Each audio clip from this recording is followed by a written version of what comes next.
I'll teach you. Teach you. No. You steal again.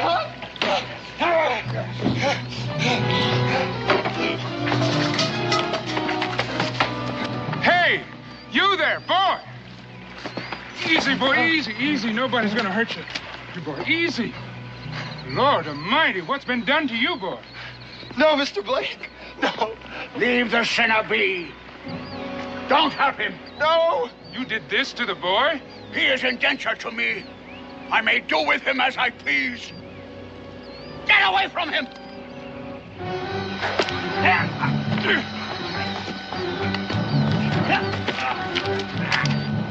No man does what you did to a boy, no matter what reason. No man. All right, you. You tell me why you do that to a boy. Why would you beat a boy like that?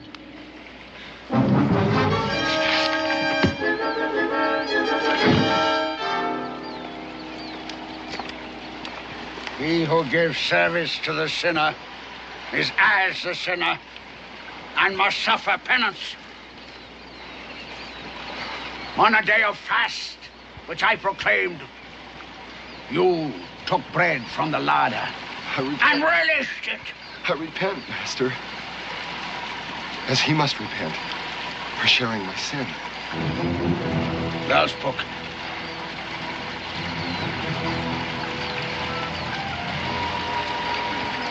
Learn him well.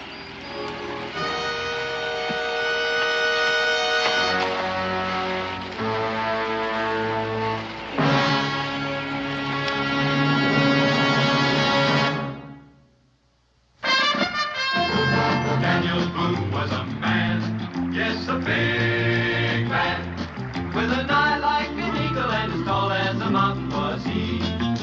Daniel Boone was a man, yes, a big man. He was brave, he was fearless, and as tough as a mighty oak tree. From the coonskin cap on the top of old Dan to the heel of his rawhide shoe, the rippinest, roaringest, fightingest man the frontier ever knew. Daniel Boone was a man, yes, a big man, and he fought for America to make all Americans free. What a Boone was to do, and what a dream come true was he.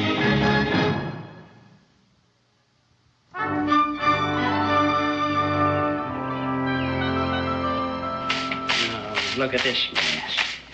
Sweeping and cleaning, cleaning and sweeping.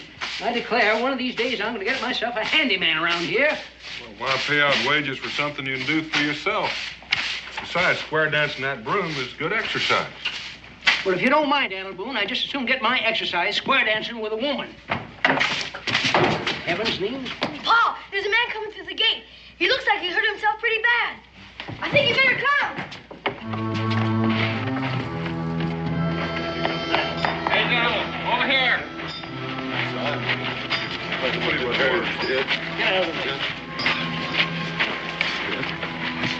Take it easy. What are you saying, boy? What's this all about? I'll get a towel. It was Mr. Blake. He was my friend, and we were traveling together. And we camped about 10 miles up the road. And I went to fetch some water, and then it happened. What happened? What? How'd you get beat up like that? I don't know. I was hit from behind, and when I came to, he was dead. The whole camp was just torn apart. And, God, it was terrible. I don't know. I just... Who are you? And who is this Blake, this friend of yours? Emmett Morgan. That's my name. And Mr. Blake, he was just a friend of mine. He was coming to see his brother. Would his name have been Cyrus? That's Cyrus Blake. That was his name. Get eating, Blake. I'm already here. Now, what's all this about? Your brother's been killed, Enoch. The boy just brought the word. Cyrus dead. You tell me, boy, how did my brother die? Who did the killing? I don't know, but found this sticking in his back. That's my paws! I know it anywheres. One of my chores when he's home. I keep it clean and sharp for him. It's Gideon's, all right. I ought to know why I gave it to him. Well, it don't make no sense. How would Gideon's knife get... How unless he put it there himself? This killed my brother. He was stabbed from behind. And we all know who did the stabbing. No, my pa didn't do nothing. He couldn't have. That's right. Gideon wouldn't do anything like that. He just wouldn't kill somebody. That man must be wrong. You said yourself you gave it to the black man. Well, that doesn't mean that he did the killing. He could have lost that knife. That's right. Now, just don't go off half-cocked till we know all the facts. Now, calm down, folks. The only way we're going to know is to go out and take a look, and that way we'll know the truth. Very well. I'll wait for the facts.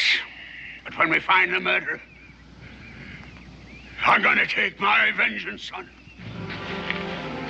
Let's get the boy inside. Come He on. needs attending. You're sure gonna need it. Edward, go tell your mother she's needed. Yes, sir. Now, the rest of you men that want to go, meet me here in 15 minutes. I'll go with you, Mr. Boone. I know right where it is. Oh, you stay here. What you need right now is food and rest. I'll take you.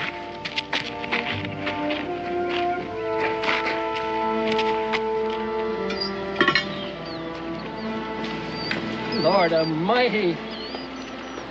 It looks like a madman must have done this, Daniel. Backstab, just like the boy said. Cyrus Blake. His Bible with his name in it. I give my life to serve the sinful. Amen. And so he did. May he rest in peace.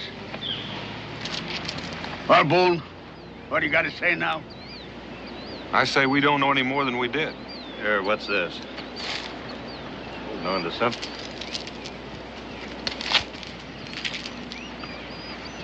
Well, what is it? About a year ago, Gideon wrestled down a grizzly with not much more than his knife. He made himself a necklace out of its teeth. Well, that's proof enough for me. Now, which of you is going to join me while I hunt the killer down? Now, wait just a minute. What more do you want? The knife, the necklace, both belonging to the black man.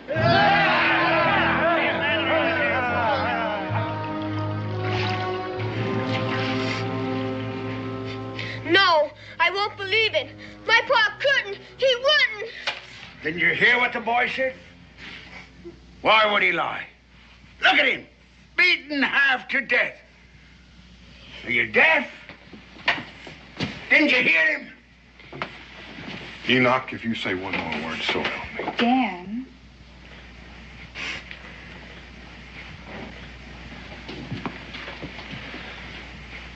Are you sure you're not mistaken about this knife?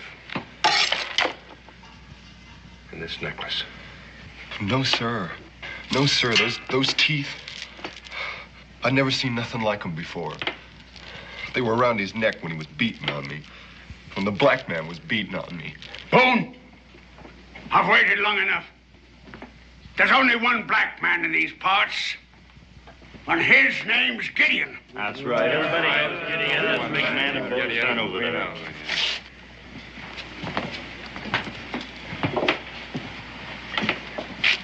You gotta admit it looks bad, Daniel. They're still jumping to conclusions. You're lying. My pa's a good man. He didn't hurt you. He didn't hurt nobody, and he didn't kill nobody. I love my pa, you hear? I love my pa, and I don't believe you. I don't believe none of you. I don't.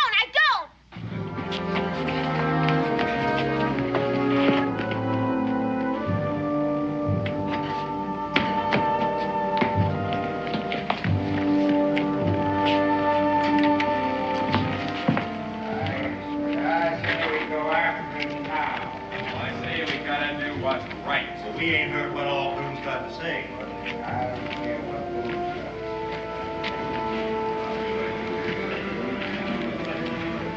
Why don't you all go on home? I'll be along. There's nothing more we can do here now. What about them in there? They're entitled to their say. They can think what they want. They think my pa's a killer. We'll let him. We know, dear friend, don't we? Well, don't we? Yes, we do. We all do. Now, let's do what your father said. Go on home. Don't be long, Dan. I will. Little Donald?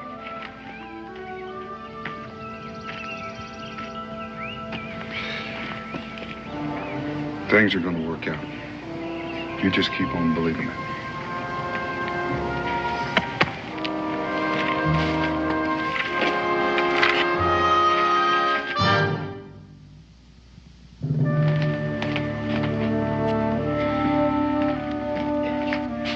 You just sit right there, son. I'll get you some victuals. Thank you.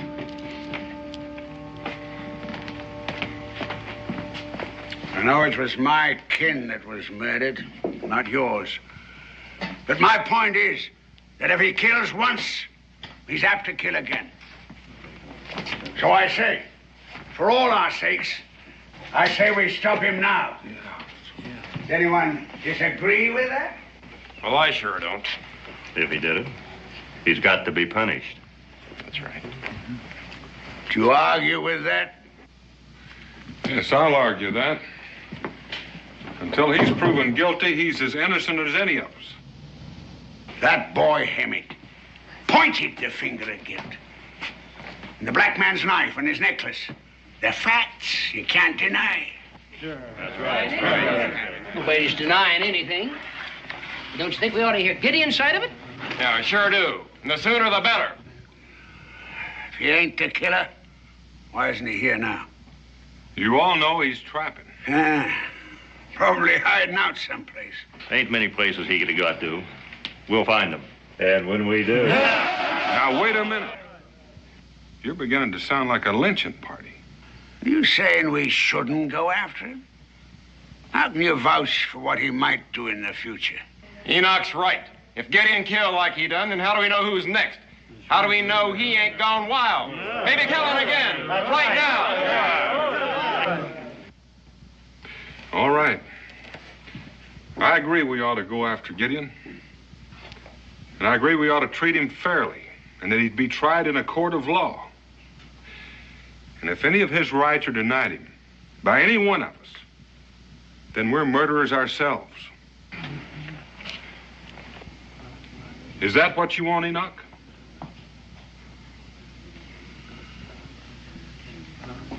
All right, go on home. Your women and children will be wondering. Tell them what you're doing. And meet me back here after supper, ready for the trail.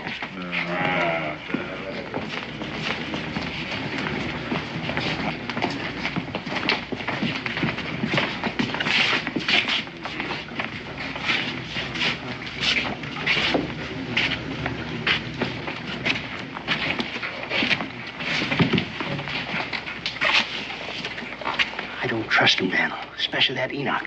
He don't want a trial, he wants a hanging. If he gets them all heated up again, they'll lynch Gideon when they lay eyes on him. Well, that's why I'm not going after Gideon. With them. I'm going after him alone.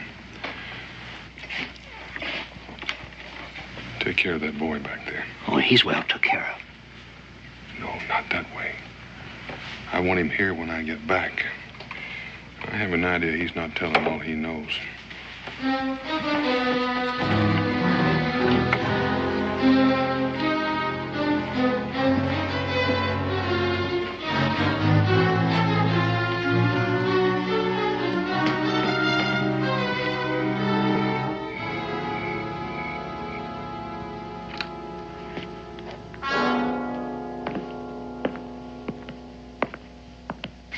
Please, if you bring him back, they'll hang him. I got to, little Daniel. There's no other way. I got to find your pa. But, Pa, you're his friend, his very best friend. That's why I have to go after him. There's a chance that he might be hurt. Now, I'm not saying it's likely, but there is a chance. And I can't have your pa walking into all that hate. And for that matter, if he stays away, they'll say he's guilty no matter what. Evening, horse. Pa! Oh, Pa! Pa! Where you been? They're saying all kinds of things about you. Ah! Oh, what is it, Pa? It's all right, son. My back is just scratched up a bit. It's like the time the bear got his claws into me before I could get my knife into him. You remember, Hoss? You sure had a good time taking care of me, Rebecca. What happened, Gideon? Oh, Pa! Becky, get some hot water. Israel, get some bear grease. Now move.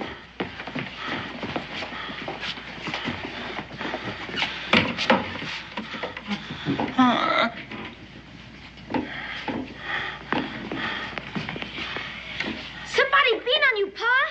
Somebody beat on you something terrible! It's all right, son. Who did it, Gideon? Hoss, I don't know. All I can remember was fighting with a man called Blake. I had him down, and then I let him go so I could talk to him. But that time somebody hit me from behind. Did you see anybody else? A boy. Blake's bound boy. But he's in bad shape. I never really got a good chance to look around. Are you sure the man you had the fight with was named Blake? Oh, I'm real sure. And as soon as I get rested up, I'm going out looking for him. I got a few questions that need some answers. You're not going to find any answers there. He's dead. They found your knife in the middle of his back, and he had a handful of your bear-tooth necklace. You think I killed him, Hoss? Not if you say you didn't. But there's a lot of other folks think I did. Would you put up some grub for me? Why? What are you planning to do? I reckon I better be moving on. I can't stay here. Now sit down. We're going to take care of your back.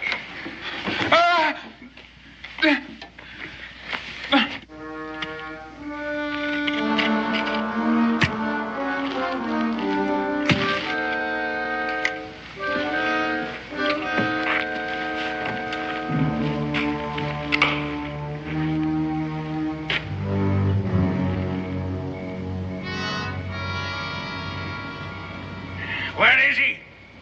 He said after supper, didn't he? We're here, ain't we? Where's Boone? Well, he went home to get his pack like the rest of them. He'll be here directly. Every minute goes by, that black man gets further away. Well, why don't we go without him? Where are you going to look for him? There ain't a man here knows this country any better than Daniel. Gideon, too, for that matter. Now, you'll never find him without Daniel, and you know it. Now, just wait. He said he'd be here, and he will. Yeah. I saw Gideon. Quiet! Where'd you see him? On the way here, I come by Boone's cabin. And there he was, going through the door. And you asked us to wait here for Boone. All right, men, what are we waiting for?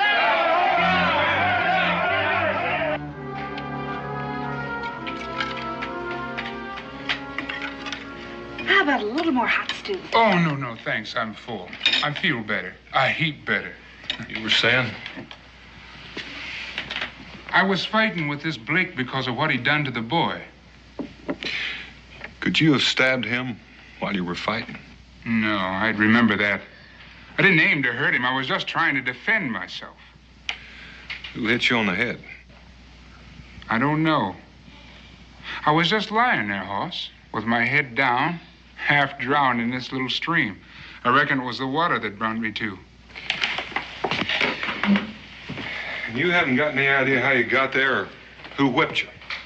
Like I said, the last thing I remember was being hit over the head. The next thing was that I was lying there in the stream. Maybe I crawled there. Maybe somebody carried me. I don't know. I just don't know. Well, your knife and your necklace. I don't know about those either. It ain't too convincing a story, is it? Don't talk like that, Pa. Somebody could have found you and taken your knife and your bare teeth. It could be, but that's awful hard to prove.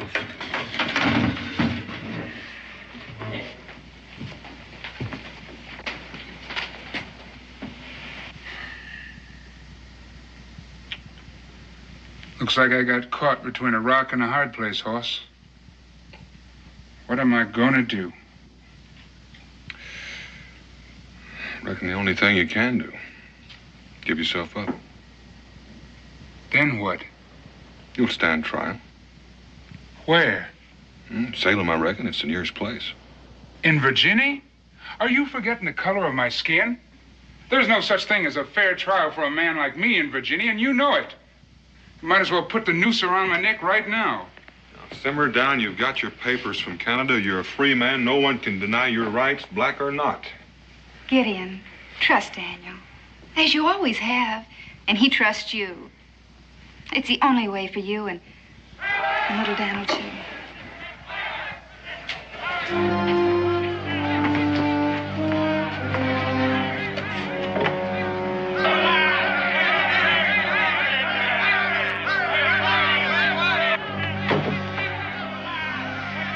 What were you saying about a fair trial, Hoss? I should have cut and run while I had the chance. We know Gideon's in there, Boone. Bring him out, or we'll come and fetch him. Now! We want him now! I was asking you a question about a fair trial. I said you'd get a fair trial, and you will. Now, you stay in here while I talk to him.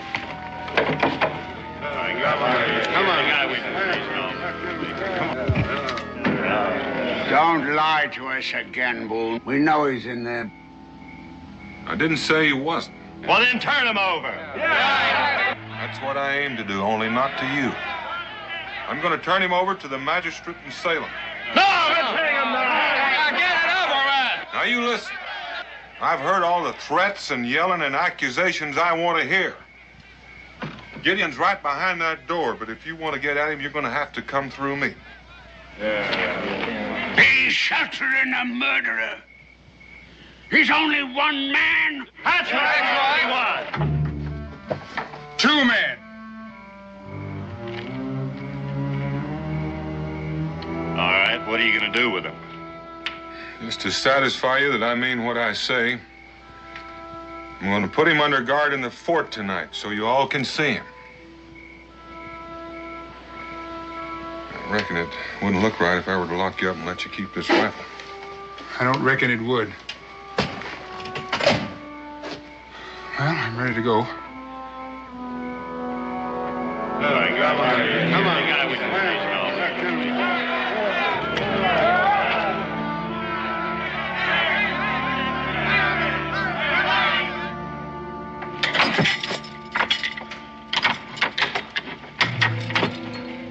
Well, there's no point in you hanging around here. He's not going anywhere until tomorrow. We won't be any further than the tavern, in case you change your mind. Remember that. We'll take the keys. I'll take the keys. Come on.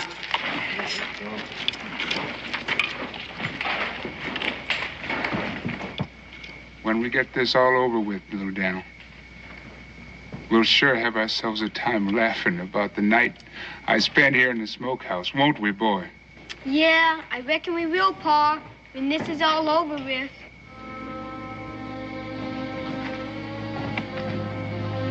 Pa! Easy now, boy, easy. You got a hold of yourself. Things ain't that bad. Please, Pa, let him go. There's no man here can catch him if he's free. If I did, it'd be just the same as saying he's guilty. And I'd be just as guilty for doing it. You'll have to understand that. Guilty or innocent, Hoss, it ain't gonna make no difference in Salem, Virginia. My being there will make the difference. I won't have it any other way.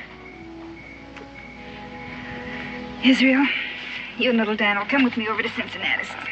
No. We're all gonna stay there for the night. You go on, son. Go on now and get a good night's sleep. We got a long, long trip tomorrow.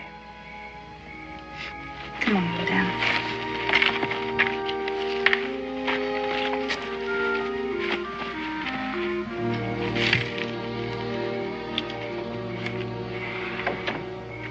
You're gonna have your hands full taking care of me, Hoss. You know that, don't you? In what way? In any way you want to take it. You're the one man I figured I could trust. Now you're going to sold me down the river. You're going to have a trial. You make me laugh, Hoss. They'll hang me for sure. Providing that mob over there don't change their minds and hang me first. They're not going to hang you. Well, that's an easy thing for you to say. It ain't your neck that's waiting for the noose. You make it sound like I'm taking sides against you. I'm trying to help you save your life. You give me that gun and let me out of here, I'll save my own. If you were to run for it, they'd put a price on your head and chase you down. Be quiet or talk sense. I am talking sense right now. What would happen to little Daniel, your son, if you were to cut and run for it? What's going to happen to him after they've hung me?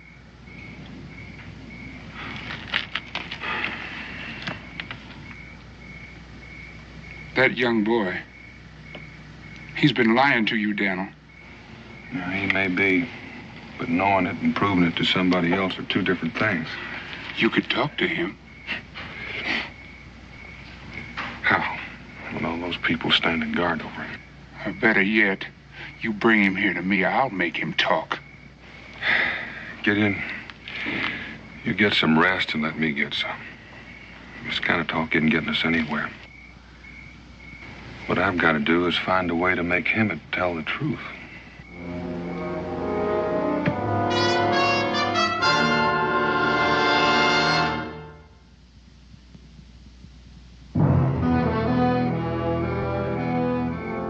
Come on, Hammond. Drink up. No, Mr. Cyrus wouldn't like it. This is medicine. Rum's good for you. It'll give you strength. So there won't be any doubt in your mind when you say what you have to say.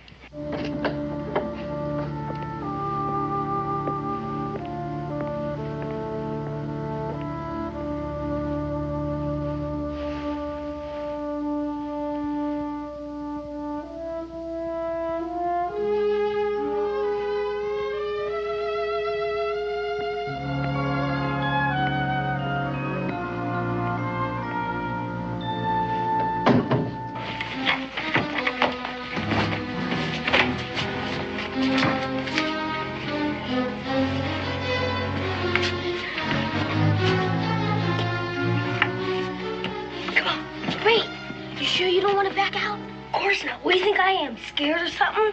He's my pa, Israel. I gotta help him, but you don't. Come on. Come on, Cincinnatus.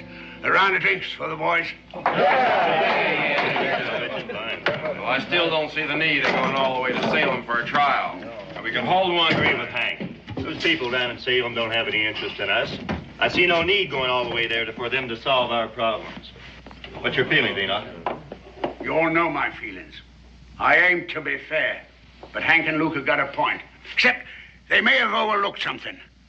Those Salem people, like Luke said, don't know our problems and they care less. So it's just possible if we take the black man there for a trial, a strange jury might let him loose.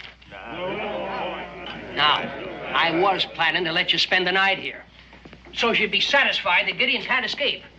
But if I hear any more talk about you taking the law into your own hands, I will get Daniel and we'll throw the whole kit and caboodle of you right out of here. Now, do I make myself clear? You make one thing clear. You're a friend of Boone's. And you're a friend of the black man's. You can bet your Aunt Emma's gray cat's foot I'm a friend of his. The more I listen to your caterwauling, the friendlier I get. If I was in your place, Cincinnatus... Well, it just so happens you are in my place, but you ain't going to be for long. Now, if I hear much more of this... What I meant was... These men are customers of yours. I think I'd remember that. Oh, I suppose none of you are going to trade with me anymore, huh? That's just what might happen. Well, if I have to cater to a lynch mob in order to make a living, well, I am just going to retire. Now, let's just back up a mite. Are you calling us a lynch mob? Have you got a better name for it? Now, don't lose your temper, Luke. Cincinnatus didn't mean it that way. Well, who says I didn't? Well, there ain't a man here that thinks he ain't the whole judge and jury. You've already got a man convicted with no proof. What more proof do you want? I want a lot more. If Gideon said he didn't do it, then dad blame it, he didn't do it. I don't know of a man who wouldn't lie to save his own skin. Well, it's just a possibility that somebody else might be a liar. I suppose you're referring to that boy there. I ain't naming names, but it's something you could all think about. We've already done our thinking. You all heard Gideon. Saw him tonight, standing with Boone, threatening us. Why would he do that if he weren't guilty? just a minute. Just a minute. Maybe you need a little threatening. Maybe you need somebody to calm you down, to help you think straight. Now, I said I was going to get Boone, and I'm going to do it. All right, get him. Go on. Let him hear what the boy has to say now. Now there ain't any doubt in his mind. Now he remembers seeing Gideon stab my brother. It was like a bad dream. I couldn't believe it myself. He must have thought I was unconscious after he beat on me. And I remember it now. I remember it just as plain. Take it easy, boy. We understand. Boone hears that. There'll be no way he'll be able to justify going to Salem. Well, there ain't no need for it. We got plenty of good strong ropes right here in Boonesboro. And one of them's got Gideon's name on it.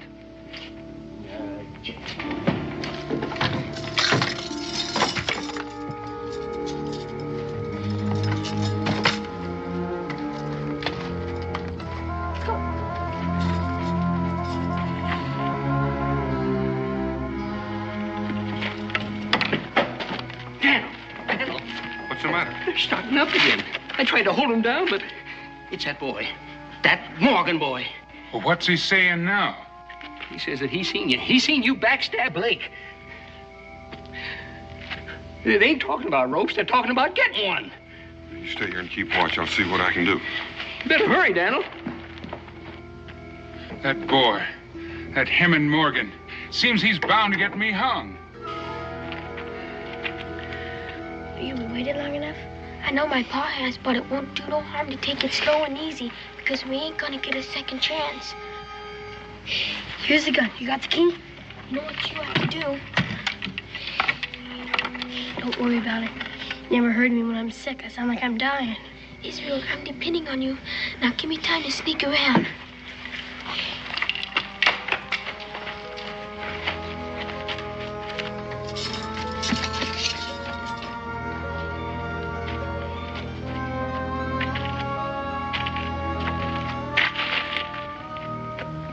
Cincinnatus, would you please sit down? You're making me nervous walking up and down. Well, that makes two of us. Help! Help! Please, someone help me! What in tarnation was that? It sounds like somebody's hurt. Help! Please, someone help me! Danged if it don't sound like Israel Boone. You better go see. Now, you just wait right there.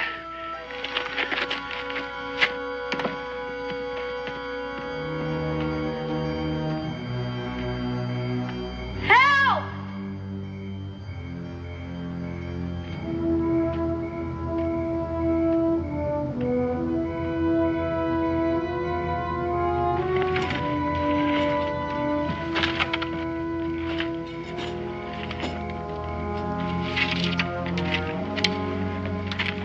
Little Dan, what are you doing, boy? Ain't no time for John, Papa. That's it. Try another key, sir. Key. Help!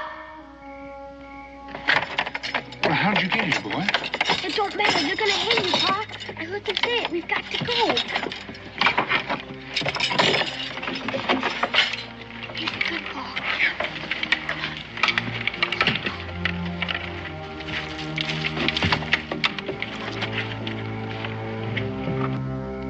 Israel.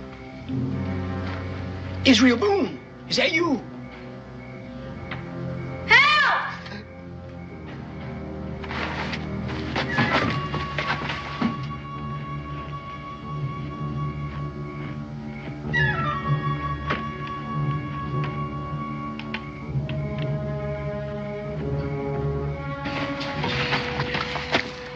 What in tarnation?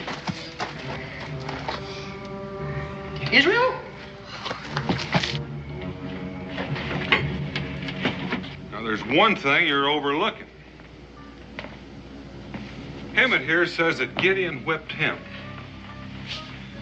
The thing I want to know is who whipped Gideon. You've all seen the lash marks on his back. Now, as far as any of us know, there were only two men present when all this took place. Emmett and Gideon. Now, Hemmett's had his chance to speak. I say Gideon's entitled to the same. But not in a tavern. It has to be a proper court of law. Ain't nothing out there. You heard it, didn't you, Gideon? Gideon? Gideon! No. Gideon! Dad, burn it, Gideon! You said you wasn't going anyplace. Daniel! Daniel! Daniel, Gideon's gone. He's got away. What's that, you devil crusher? Couldn't have gotten out by himself. I know that, but well, I heard this noise, and it's like someone was hurt. It sounded like Israel. Israel? But I didn't say it was Israel. It just sounded like him. So I went to look, and I couldn't find nobody, and I started back. Well, then I went over and found out he was gone. The smokehouse was empty. And he told me he wasn't going no place. Daniel?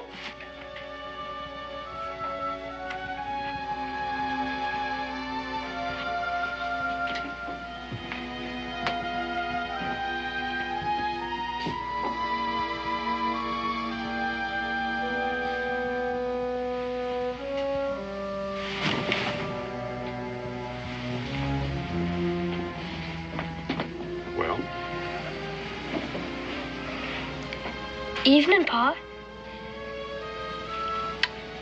Evening.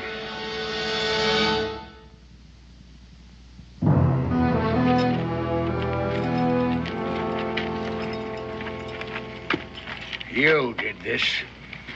No, you did. You frightened them into it. The boys did what they thought was right. And if anyone is to blame here, you are. All of you. Wasted enough time. Let's get our guns.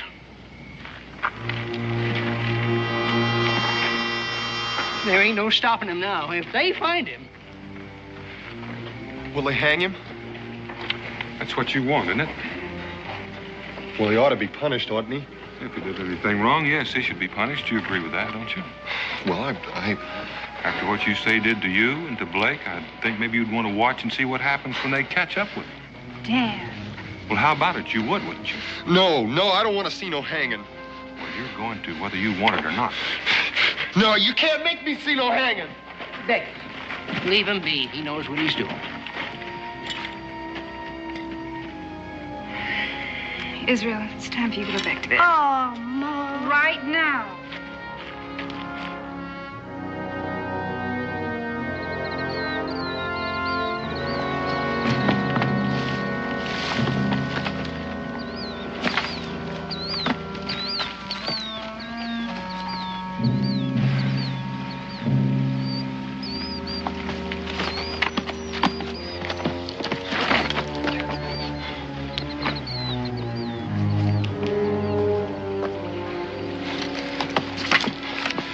Long way off, boy, but they'll be here. They'll be here soon enough. I don't understand.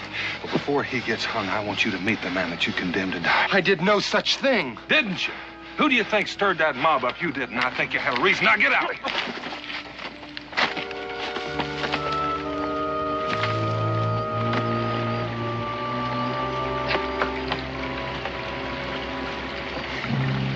Please stop. I've got to rest. We can't stop. I wouldn't want you to miss anything.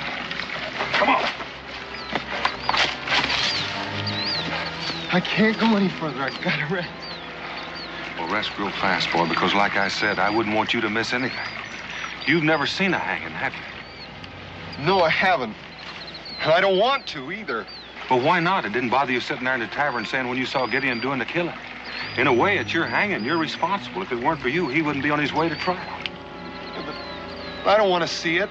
Well, you're going to. And I promise you, you won't forget it. It's not a pretty sight, especially when you're responsible. No! Well, now, you can stop it, boy. You can stop it real easy just by telling the truth. Well, what do you mean? I told the truth. You're real sure. Well, I didn't lie. I didn't. Come on.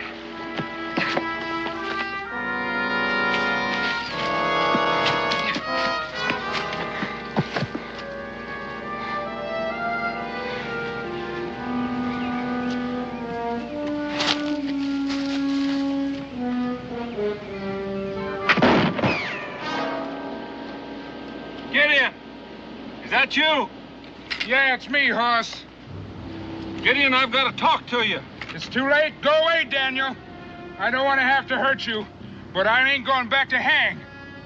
Gideon, last night you wanted me to bring the boy to you. And I brought him. Would you talk to him? It's too late for that, Daniel. People think I'm a murderer, so it don't make no more difference. Now listen, you stay here. Gideon is not going to miss twice. And if you try to get away, I'll track you. I think you know that.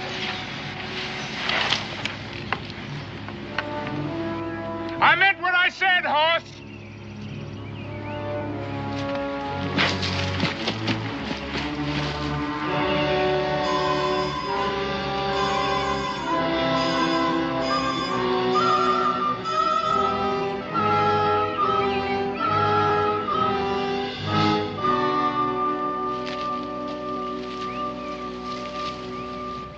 Go back, Hoss. I meant what I said.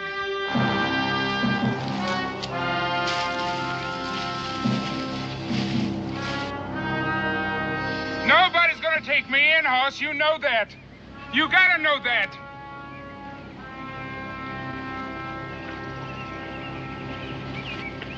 Pa, look out! Gideon, you've got to listen. Get off him! Let him go!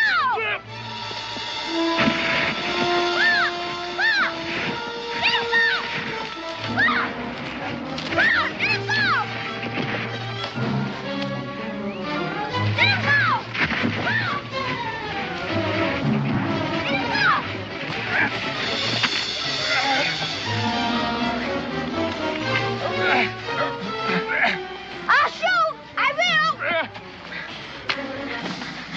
Let him be! Let him be! Let go! Let my son be! I will if you listen. All right. All right. All right. I'll listen. Go on and say what you gotta say, but let my boy be. Him it is waiting for you right over there. Him and how many others? You think I'm a fool? You are if you don't trust me. It's still loaded.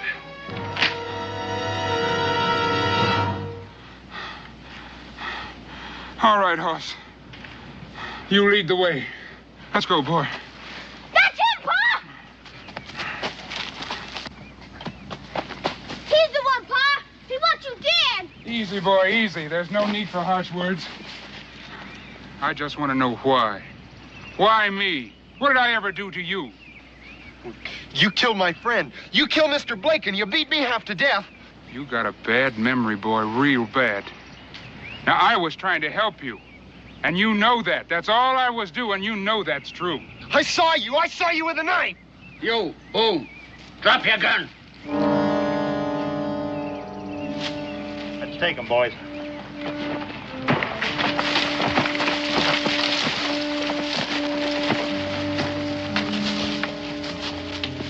They were gonna kill me. I told you it's too late, Hoss. Come on. Bring the rope. No!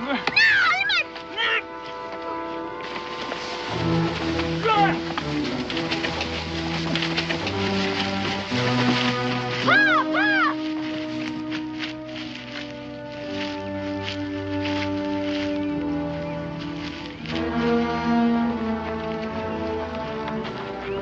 See that knot is good and strong. It ain't gonna give. Not even with his weight. All right. String him up.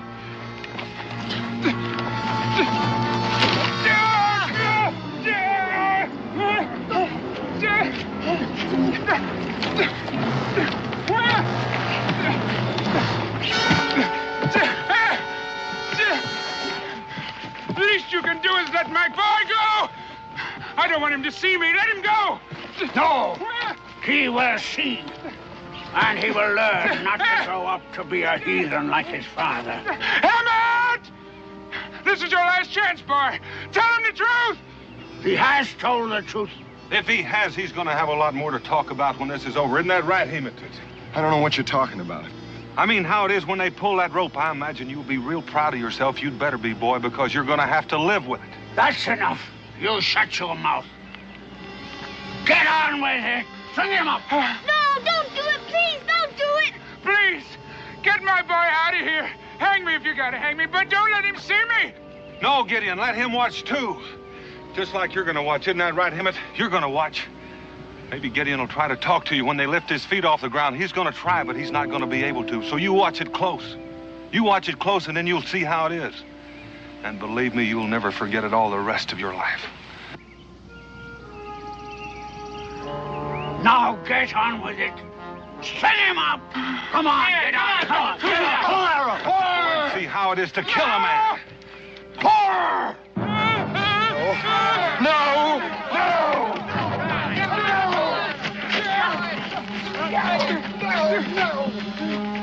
He didn't kill anybody! You hear me? I killed him! Hey, man. Oh. Pa! Oh, Pa!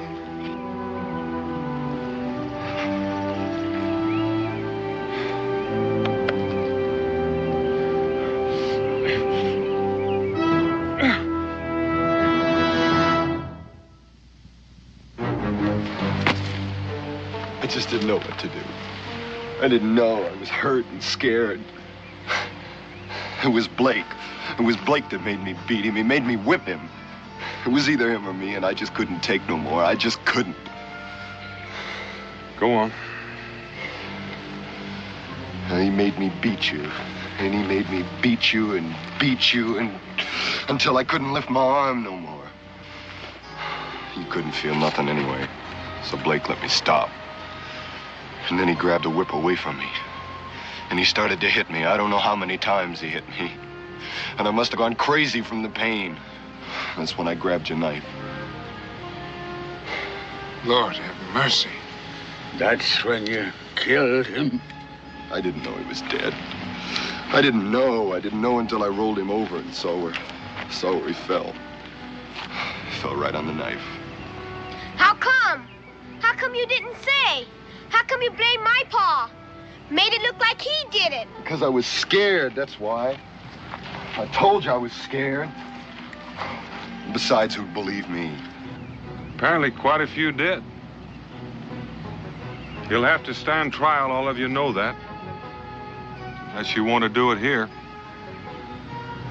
How about you, Enoch? May God forgive me. You forgive me, too.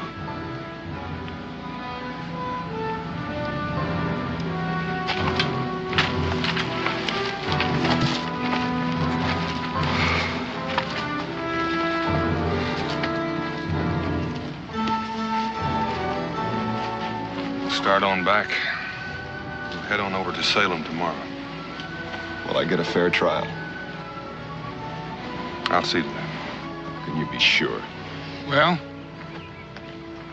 when Daniel says he'll see to it, he'll see to it. Ain't that right, boy? That's right, Pa. That's purely right.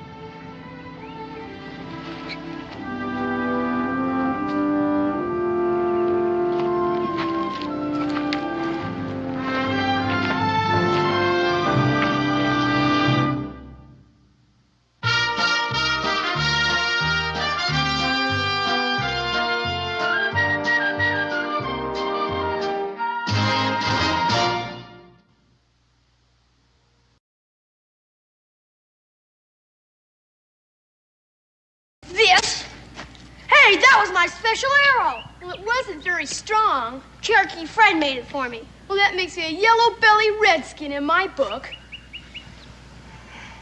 Go back to Baltimore. Exactly what a fight!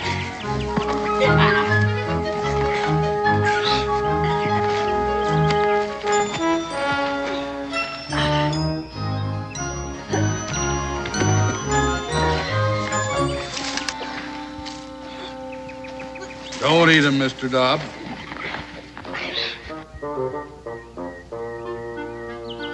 Comfortable down there?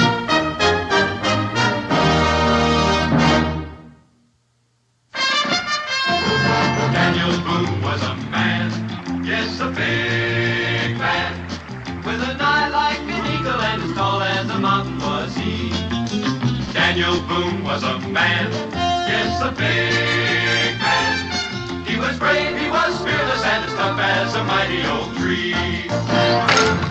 From the coonskin cap on the top of old Dan to the heel of his rawhide shoe, the rippinest, roaringest, fightingest man the frontier ever knew. Daniel Boone was a man, yes, a big man, and he fought for America to make all Americans free.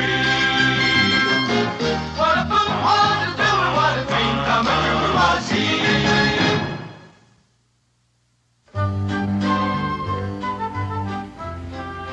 What's that, Mr. Dobb? Yeah, brings back the same thing to my mind. Who are you talking to? Mr. Dobb. Where is he? I don't see anyone. Well, how many could see you if you were over 2,000 years of age? 2,000 years of age? Do you remember about the prophet Elisha? You mean from the good book? Yeah. He went around curing polluted wells and springs so that people wouldn't die of thirst and the cholera. He inherited the prophet Elijah's mantle. He went around doing some hocus pocus of his own, by and large doing good and throwing in some free amusement. Remember what happened then? They ran him out of town. In them days, folks didn't understand that everybody's got to give and take up a hand now and then, as Mr. Dobb says. Why should they? That's what kept Cain in hot water. Well, it was either get out or be rid out on a rail for Elijah, so he got. But that town was rife with pesteriferous young'uns. Learned it from their elders, I presume, because nobody is born mean. You know a lot, don't you? Well, I depend on Mr. Dobb's wisdom a lot here. Without him, I suppose I'd be just an ordinary man. Well, Elijah went.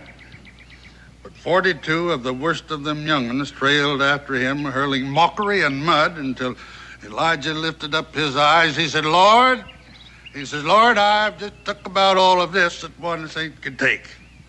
Well, the Lord sent 2 bears out of the nearby woods. I suppose you remember what happened. They got it up? 41 by Mr. Dobb here. The other bear was just a mere cub. You mean Mr. Dobbs is a bear? Dobb means bear in the Hebrew tongue. I don't suppose you could show me the way to Boonesboro, could you? Sure, that's where I live. Ah, what a coincidence. You take the road south and take the right fork when you come to it. Oh, well, I'll try to remember that. What is it? Oh, Mr. Dobb reminds me that we'd deem it an honor if you 2 young men would ride along with us and show us the right fork. I guess so, sure. It's my team and Dre await.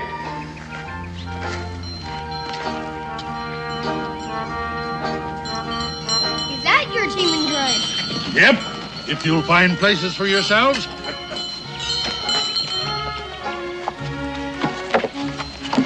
Oh, my name's Israel. Israel Boone. Boone?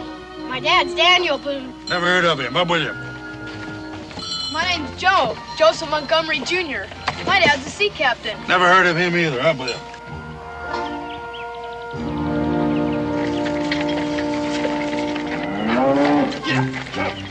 Yeah. Steady, you beast. Steady as she goes. Easy there. There now. Hold still now. Jump. Come here, jump. Come here. Now hold still. Hold it.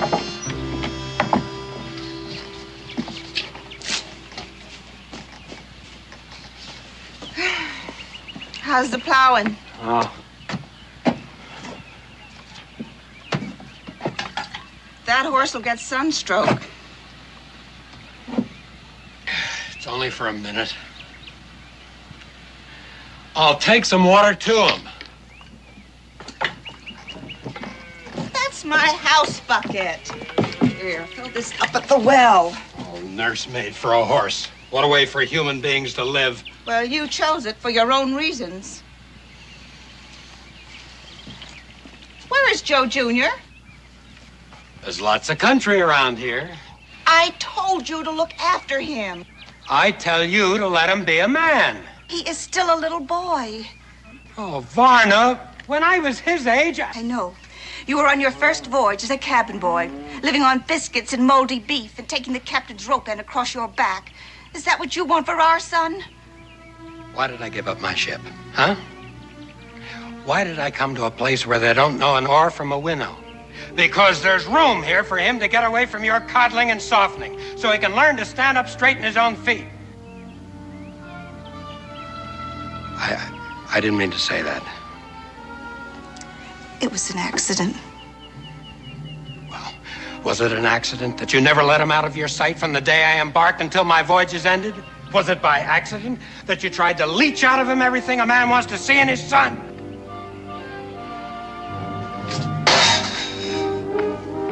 What are you gonna do? Explore Kentucky for him? You won't find him. It's too big. On Springfield Mountain, there did dwell a lovely youth. I knowed him well. Re good to day way, read to day way, to the day, read to the new. This lovely youth one day did go down to the meadow for to mow. Re good to day way, read to day way, to the day, read to the new. You take the right fork.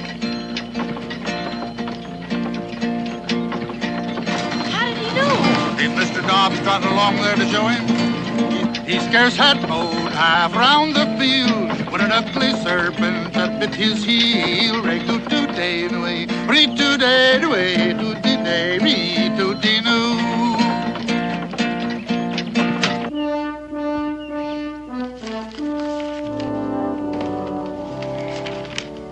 There you are, Daniel. Finest land in the Western Hemisphere. And 1,500 acres of this land that you choose will be deeded over to you, tax-free, when you finish the exploration. Well, I think so. Just trading on Daniel's name and bringing a lot of innocent folks. Oh, you know, Dan, one hand sort of washes the other, so to speak. I think I'll keep mine right. Oh, but Dan, you... Which reminds me, Cincinnati? Yeah. Raleigh? Yes, please. All right, Dan, all right. 2,000 acres. This land is not yours to deed away. Oh, well, Dan, confidentially, we had this fellow in Washington that has connections, you know. That still doesn't change anything. It's still Onondaga land. Well, the whole country was Indian at one time. Yeah, so I heard. Oh, well, now, Dan, suppose you'd have been aboard the Mayflower. Would you just have turned around and sailed right on back home? No, I wasn't there, but the reason this land is still empty is it's held sacred by the Onondaga for the Cherokee Nation. Oh, Daniel, they don't come there once in 20 years. They come there every 7th year to worship. And in the meantime, it's pretty well guarded against desecration. Bunch of unwashed red pagans, all they are. Well, they're deeply religious red pagans. And they would cleanse the desecration in the desecrator's blood. Of course, that wouldn't bother you. You'd just have your man in Washington send in troops and wipe out all concern. But you would get a funeral out of it that would be writ up in Journal and Gazette. Even if your widow did get skun out of her acres on the grounds that you didn't have time to finish exploring it. Oh, I don't think Mr. Raleigh'd sink that low, Cincinnatus. After all, getting the explorer killed is the only sure way he can get clear title to that land. Now, you would put in a clause protecting my widow's acres, wouldn't you, Mr. Raleigh? Oh, well, Oh, now, come on. I can take a joke as well as the next one. No, Dan, about these acres, if you... Oh, Miss Montgomery. Cincinnatus, I was looking for my son. Joe? Well, Joe ain't been in here today. He's probably out exploring. In the forest? Well, there ain't nothing going to hurt him. Unless maybe he runs into somebody's trap or into a panther. A panther? Oh, Mr. Boone, what'll I do? Just a little frontier humor, Miss Montgomery. I wouldn't worry. My own boy is out bow and arrow hunting. Your boy isn't a cripple. Well, the boys usually like to hang out at the blacksmith shop. Oh, yes, thank you. I'll go look there. Oh, she mother hens that poor boy. And his father makes him out to be the gamecock of them all. Why, between the two of them, he just ain't got a chance. Well, I guess at the right time, like all the rest of us, he'll take matters into his own hands. Yeah. Well, now, what do you think of the new position of my bar, huh? I don't know whether I'm going to ever get used to it or not, but got a little more elbow room. Dan, now about my proposition. Wait, you want... It can't be. I'll bet it is. Is who? Rudy-doo. Now, Molly had a rotten tooth, and so the poison killed them both right good today. Hoody-nay, hoody-doody-doody, hoody-nay. Hold him up there, Mr. Dobb. See that? He didn't even touch the reins. Of course not. Mr. Dobbs says all that. Who's he? Prater Beasley. Who? Prater Beasley.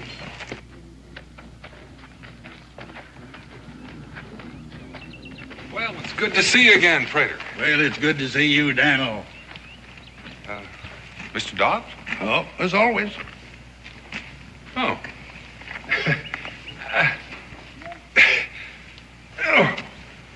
Well, he doesn't know his own strength. He never did. Oh, he wishes me to tell you that he's sorry. Well, tell him not to give it another thought. Well, I've just met your hope for the future here. You said you didn't know my pa. I'm an egregious liar. You are? Ask your pa. What's egregious, Pa? Egregious? Well, a tall tale's an egregious lie. And any boy that can't find the nut of truth in it, well, he's going to grow up to be a man who lives on short squeezins. Mr. Boone, children should be taught to respect the truth. Ma, that's what he meant. Get down from that wagon.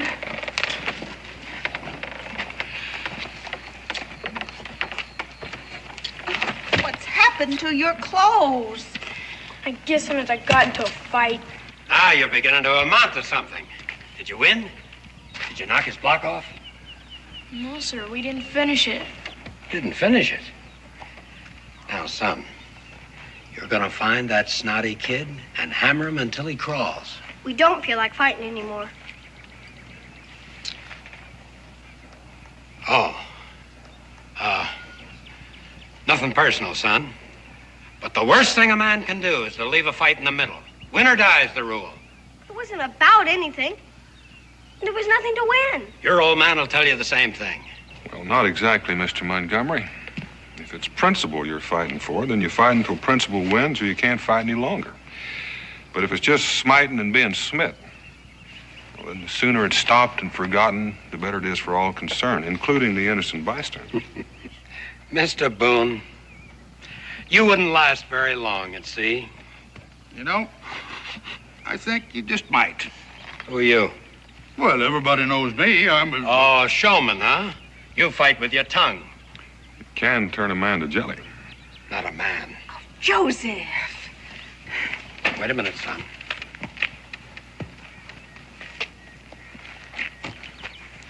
I intend to have this out. It's out.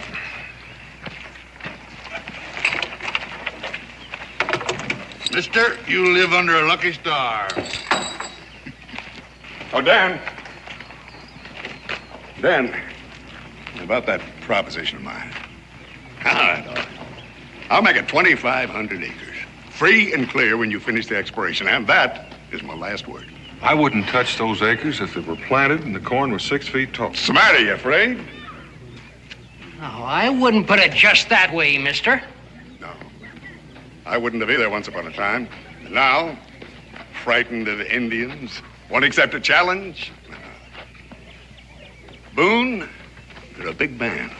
Because once you had guts enough to open up a chunk of Kentucky, well, any man that would do the same can be just as big and rich in the bargain. All right. You go ahead and skulk. Men with the kind of guts we want are plentiful. I hope not, for their sake.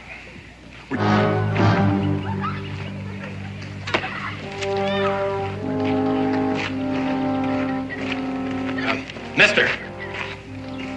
Yeah?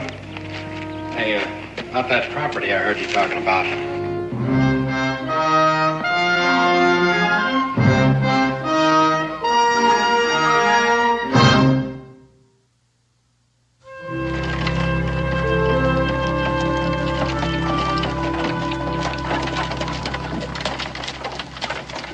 Ooh, boy, woo. Hi, young fella. Why can't I go out with them? Because. Well, here you go. No. I got a compass of my own. And a good one, too, I'll bet. It's hung on the North Star through black storm and hurricane. Well, in here's your level and your theodolite. You do know how to use one, I suppose. Well, it's not so far from a sextant that I can't navigate with it. Oh, here's your contract, young fella. You drive a hard bargain. Mr. Rowley, I cut my teeth on London factors and Chinese merchants in Canton. You know, I believe that a brave man deserves riches. I don't begrudge you 1 red cent. Oh, you do know where the so-called Onondaga country starts up there at the crest of the mountain? Don't you worry about them. No, I won't. I'm one man the troops won't have to come in for. I take care of my own fights. Glad I met you. You're the kind of fella I've been looking for. You found him. Good luck to you. Thank you.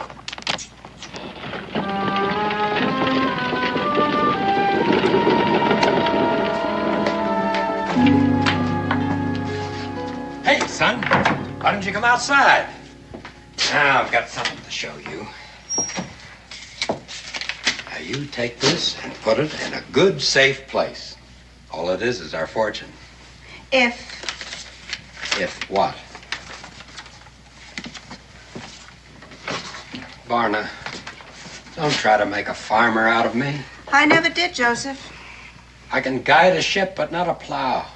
I can walk a deck in hurricane, but these cursed furrows shift under my feet. Do you think mountain rocks will be easier? I think so. It'd be more like a deck in a hurricane, I think. Hold your tongue, Joseph Jr. I think the boy's put his finger right on it. Son, how'd you like to go with me? Can I? You bet you can. Go outside, Joseph. Barna, the boy's going with me. Outside.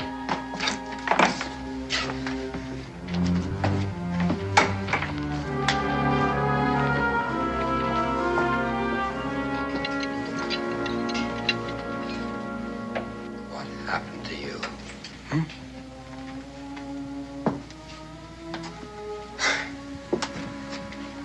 When I first knew you, you were so gay, and so pretty, and so loving. I couldn't stand being away from you, nor you from me. And now? My son's a cripple. I will protect him. I won't have a son anymore if you keep him from going with me when the time comes. Joseph. Son or a wife, neither one. I'll be done with the two of you. I'm going and no one could stop me. Oh, landlord, fill the flowing bowl until it doth run over. Landlord, fill the flowing bowl until it doth run over. For tonight we'll merry, merry be. For tonight we'll merry, merry be. For tonight we'll merry, merry be. Tomorrow we'll be sober. He who kisses a pretty girl and runs and tells another. He who kisses a pretty girl and runs and tells another. Ought to have his nose cut off. Ought to have his nose cut off. Ought to have his nose cut off. And never kiss another. Hey! Mr. Dobb? Grateful to the throat, but not the equal to our still. He's a connoisseur by instinct. I've never seen him touch a drop. That is a mighty fine song for a tavern. Patrick Henry's favorite. Oh, I suppose you was a close friend of General Washington, too, huh? Not only to nod to, but Patrick Henry. Gentlemen, if it weren't for the potions that I mixed for him, he'd be a lorn bachelor today. Yes, sir, I was there, and you know I haven't got the imagination to make something up like that. You know, Prayer, that was the last time I saw you. After that, you sort of disappeared into the earth. Well, been going to and fro on the face of it, down in Mexico to talk to the Zunis and back into ancient Egypt with the pharaohs and the magicians. You got a mighty long bow. But that time you cracked it. I'm used to disbelief, yeah. Check with Daniel. Oh, you mean you was there too, Daniel? No, but it's a solemn truth. You know, he reads books like you and I read the sky for weather signs. I never thought of that. Well, that's part of what I meant about when I said the nut of the truth of his egregious lies. I'll drink to that. Prater Beasley, you will be missed when you leave here, and that is solemn truth. Well, we ain't going. Mr. Dobb and me's a little bit weary of going to and fro. For this century, anyway. We're settling. In Boonesboro? No finer place for healing herbs and simples. Prater, I can't tell you how happy that makes me. Me, I'm going to tell you why. Because I just happen to have in my possession a cabin which is just made for you. And due to circumstances which I ain't going to mention, I can offer you a real bargain. And I'm sorry. Mr. Dobb and I already have a living place. Well, who'd you buy it from? Matter of fact, we didn't. There's a high hill just north of here. Indian Mountain. That divides us from the Onondaga sacred ground. Yes, and just this side of the dividing line, there's a splendid large cavern. Bear Cave. Is that what they call it? I near lost my life up there once. I come on a she-bear with cubs. I remember that. That was about 6 years ago. Well, you know the funny thing? There hadn't been a bear up there since. All right. Now, if a man your age wants to sleep out there in the winter damp, there's not much I can do for you. But there is something you can do for me. What? That span of mules and that dray, they're just going to be in the way if we're going to remain here. Well, I got just the customer for you. I'll get more out of them than you ever thought was in them. Well, fine. I'll get some more squeezings. Yes, Mr. Dobb? Oh, be glad to sing it for you. Yes. On Springfield Mountain, there did dwell a lovely youth. I knowed him well. Re good today, way, read today, way.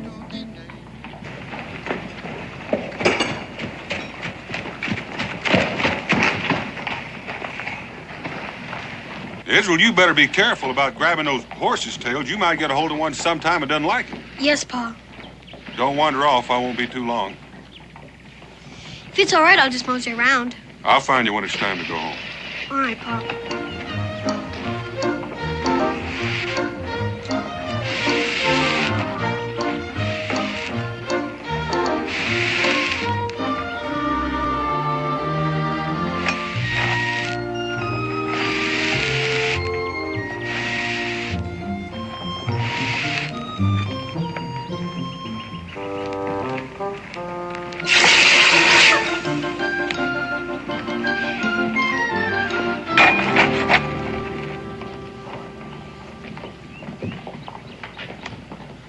Pinwheel!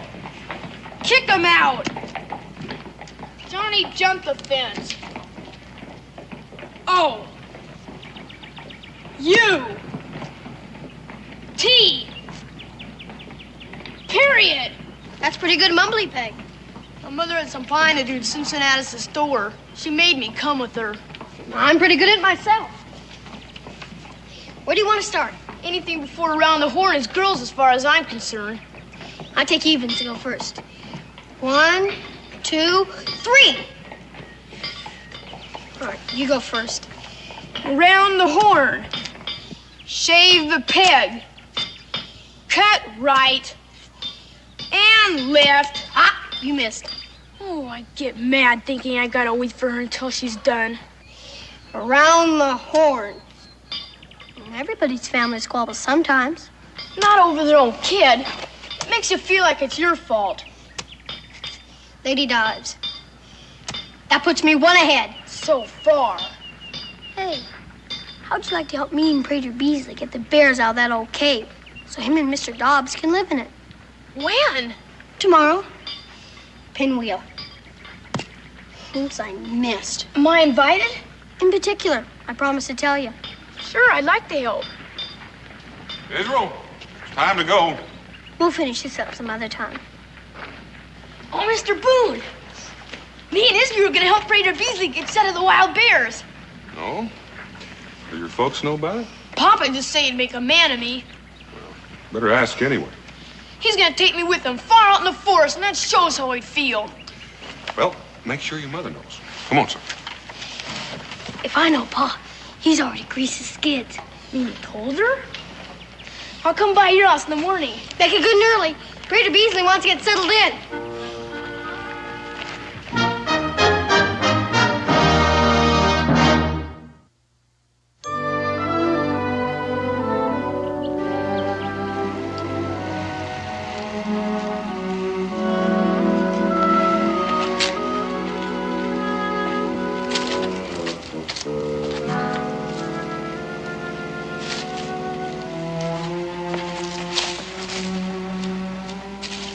Tread softly, boys. We're getting close. I never thought she'd let me come. Told you, Paul Grease's kids. Joe Jr. Come on out and be surprised, son. He isn't here. Isn't here? Joe? He went out while you were packing that poor horse. You knew this was the day. To be tortured by those wild Indians. Where is he? There's lots of country around here. Varna, I asked you. Do you think I'd tell you if I knew?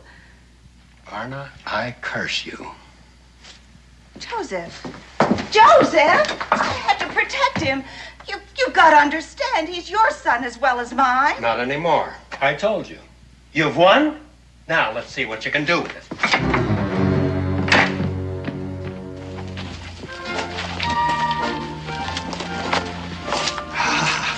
There she lies. How do we shoot them? Oh, it probably won't come to violence, but we'll spy out the land, see what we're up against. You mean we're going inside? Don't even breathe.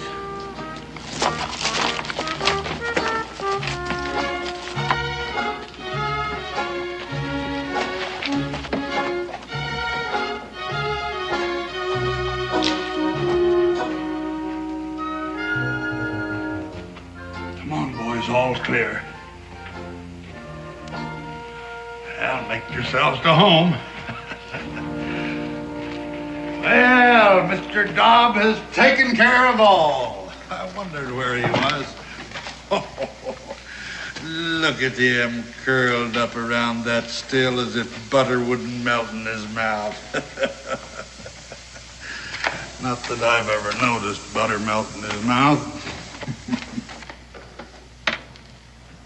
Boy, look at this war drum. Hold it! Hold it there, young Boone. Well, that's an Onondaga beat. And this is a Sioux war drum. It was given to me by running antelope. Here, hold my pipe. This drum is called many a brave to battle.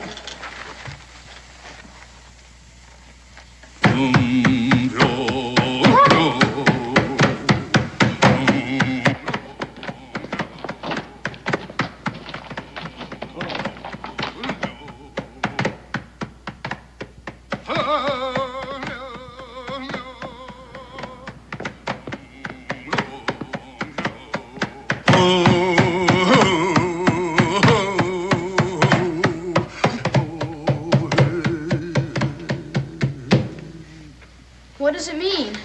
Well, it means a man that sticks his head where it ain't welcome is liable to get it cut off. Not without a fight. It depends on what you're fighting for, says Mr. Dobb. And Paul. Not mine. He will. Hammer him until he crawls, no matter who or what. That's all Pop ever knows.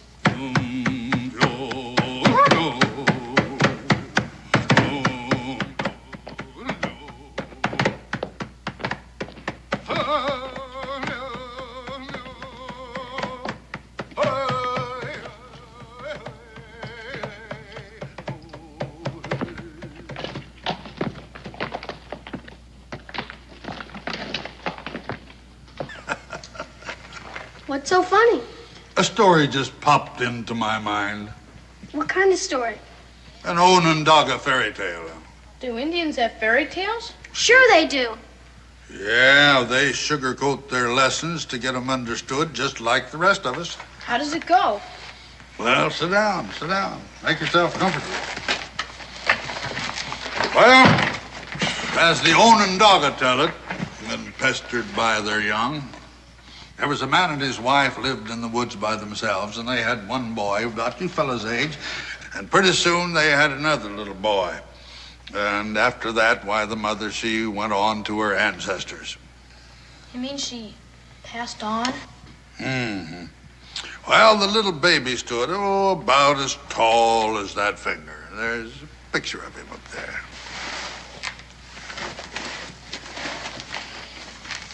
You mean this one? Yes. What could they do with him? Well, his father didn't know. He didn't even know if the poor half-orphan little tyke would even live. So he put him in a peckerwood hole in a holler tree. All alone? Feeling mighty low about it, but not knowing in his grief and loss what he could do. What happened to him? Well, just watch the little figures there on the bear skin, and then you'll know. Well, lo and behold, if in a few days his brother didn't hear him crying. So he went up there and he fed him some deer soup that he had made. Well, you ought to seen that little mite wade into it. Why, the more he'd eat, why, the more he didn't grow. But the feistier he got. He made him a little fawn skin suit, and he skipped around like a chipmunk, talking a blue streak. He must look just fine. Sure he did. Well, his brother took him home. He didn't want to stay at first, thinking his father didn't really want him on account of how he had been treated. But his father gave him a little club, and he went out and tried it, and he came back as happy as a clam. And he decided that he was going to make that his home after all. What kind of a club was it? Onondaga War Club, junior size. But it had properties. What kind? Well, if he threw at an eagle, that eagle dropped to the earth. If he hit a lion with it, that lion was his to take back to camp. Did his father know? Well, he wouldn't have believed him. He had his business to attend to. He was a hunter. Before he went hunting, he said, my sons, do not go to the north, because there is danger to the north. But no sooner was he out of sight than the little brother says, big brother, he said, let's investigate. But big brother wouldn't. But nothing would hold him. So he put his club over his shoulder and away he went. And all at once he heard some fearsome noises saying,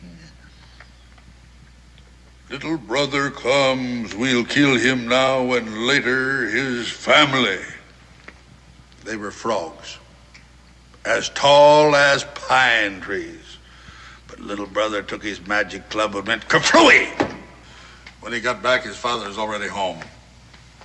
What did he do? And I leave that to your imagination.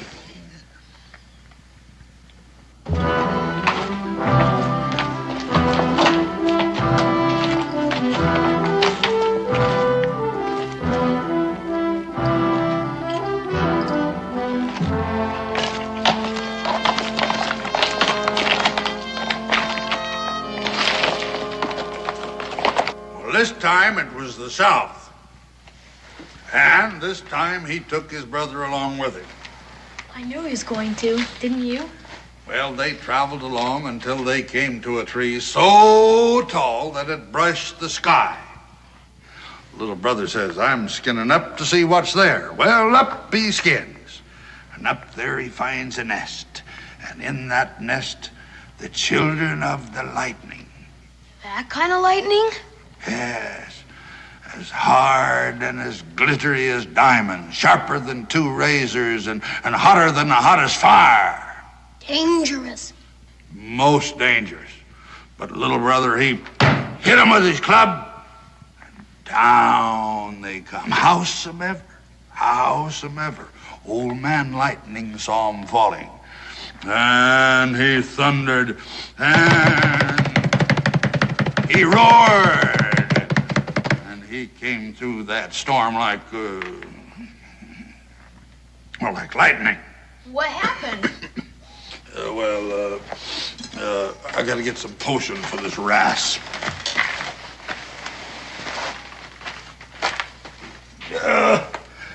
Begging your pardon, Mr. Dobb.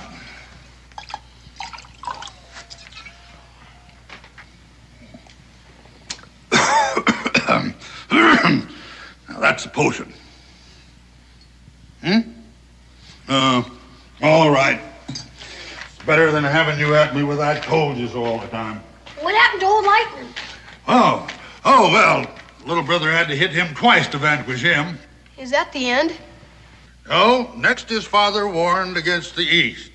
And no sooner was he out of sight than there was little brother in the east, tangling with a giant they called Stonecoat because his jacket was a mountain that he'd carved out.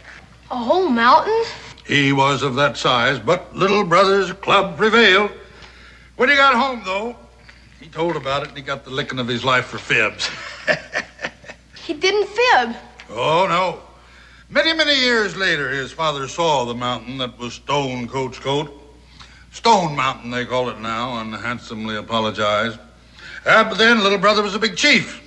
How did he get to be? He still had the West ahead of him. That's right, and in its way the worst of all.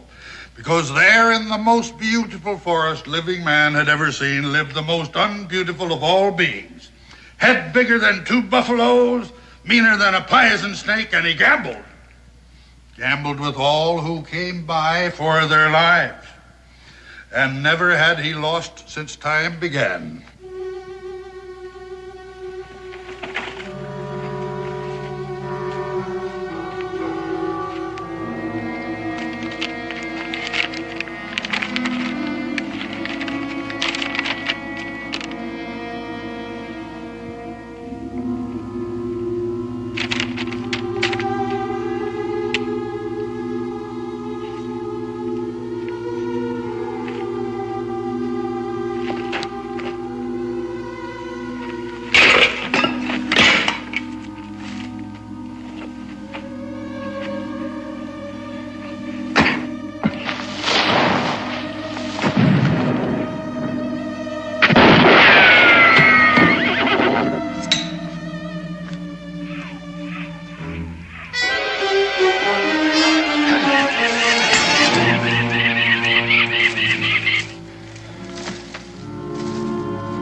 You desecrate, you die.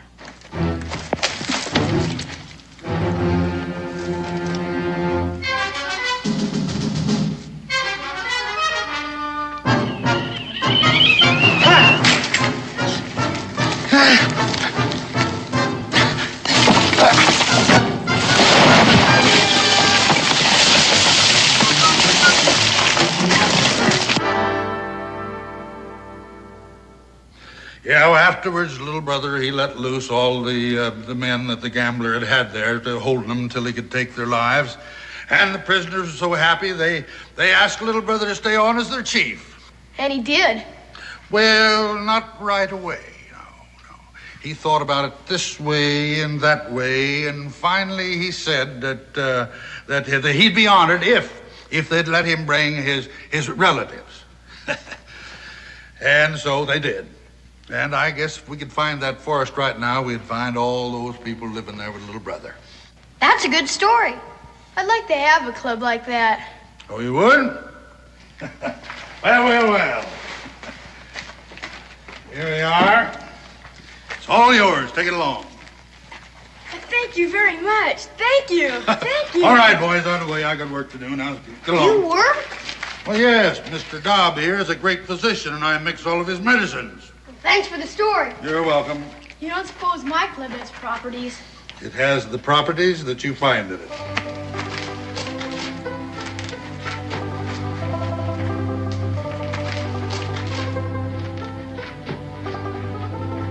I bet I do find properties in it. Sure you will.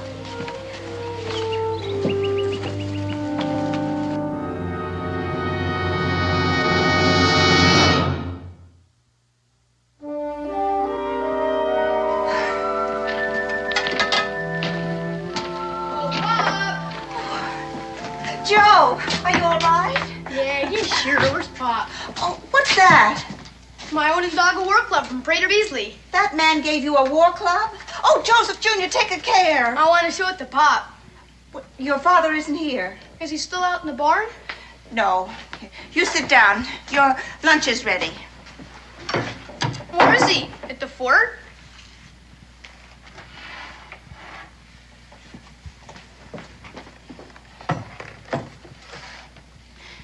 Joe, your father will be away for quite a while.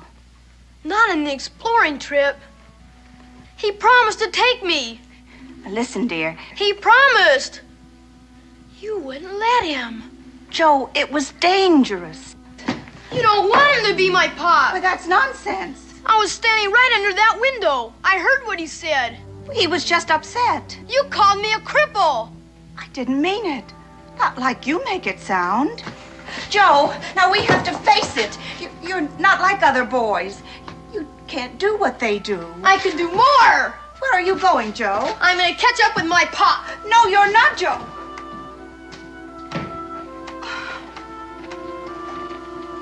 Oh, Joseph.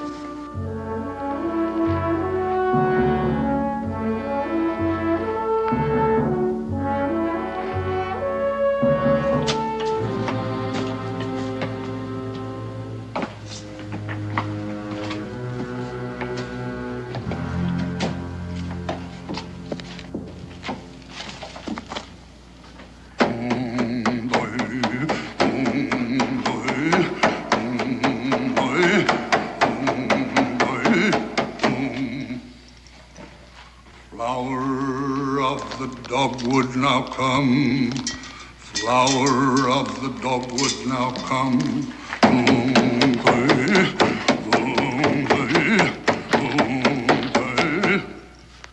Spirit of the red berry, arise.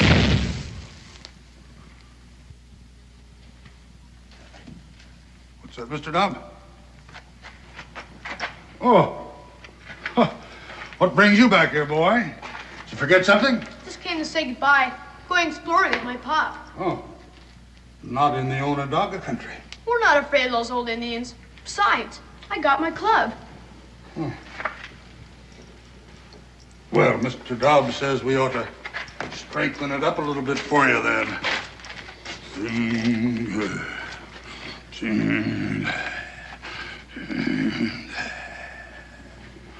Yeah, that ought to do it.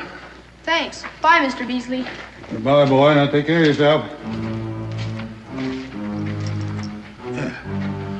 I agree with you, Mr. Dobb. We ought to keep an eye on him. No offense to solemn things.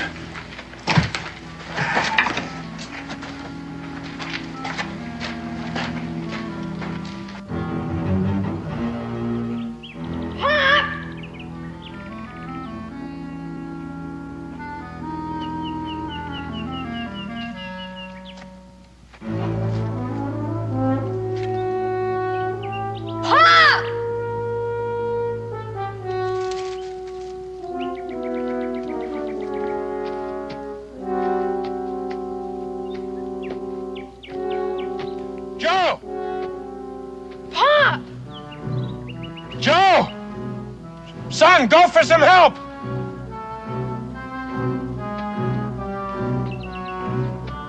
Son, no! Don't try to come down here!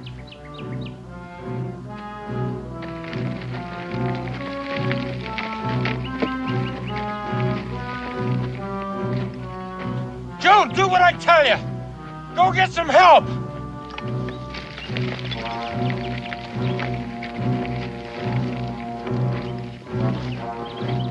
Don't try it!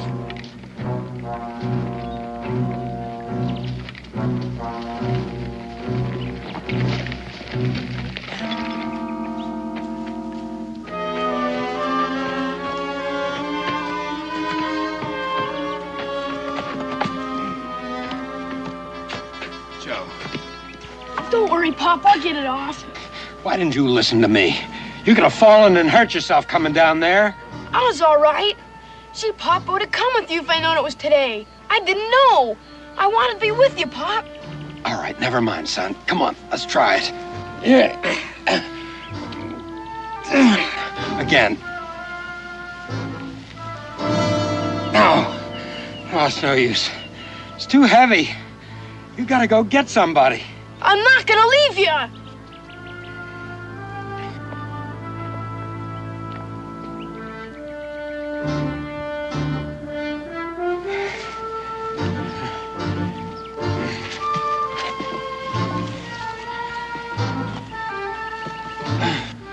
You're right, Mr. Dobb. It would be blasphemy to interfere.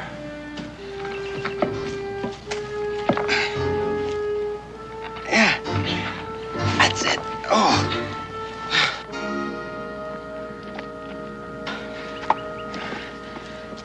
All you gotta do now is stand up. stand. You've got to!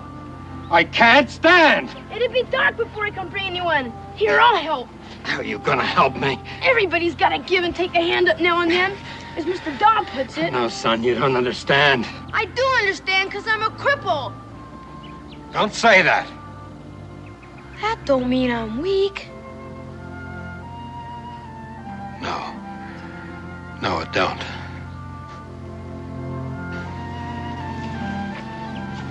Here, I'll lean on this. You lean on me. Put your hand on my shoulder. Thank you, son. We'll make it between the two of us. Well, maybe I can help. Which leg is it? This one here? Yeah. Well, we'll see to it. Well, you won't need that anymore. We'll leave that for the Onondaga. He'll understand. But you said I'd find great properties in it. Well, you found them. Confidence, friendship, and the courage to know yourself.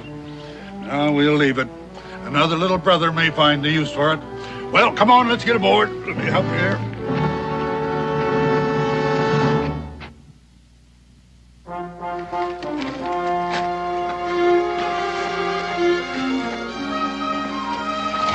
Boy, stop that! Varna. How? Oh, I'm learning. We'll never forget our stay here. It's just too bad you have to leave. Daniel, if you or your family ever have need of a sea voyage. Well, we may be calling on you sooner than you think. Good. And as for you and Mr. Dobb. Oh, you can trust his wisdom. Better get in the back. There'll be more room for your legs. All right. Joe can drive. Joe? Oh, yes, Pop, please. Don't you think it's about time he stood on his own 2 feet? If needs be, you can reach him out a helping hand. I'll take it. I've learned that. Raider Beasley, you know what I'm going to do as soon as I get shut of this. I'm going to visit Stone Mountain. I want to see that giant's coat with my own eyes. Good. Bye, all. Get out.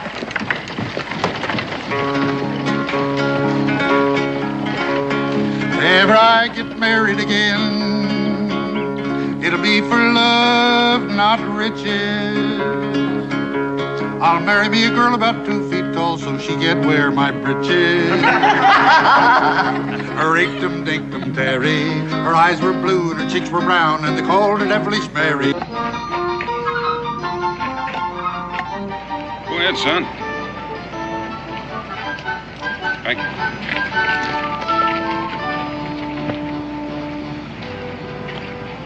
Aren't you hungry, Israel? Not very. That's something new for you. You're not sick, are you? No, Pa, I feel fine. Well, don't tell your ma I bought them for you. You know how she's about eating between meals.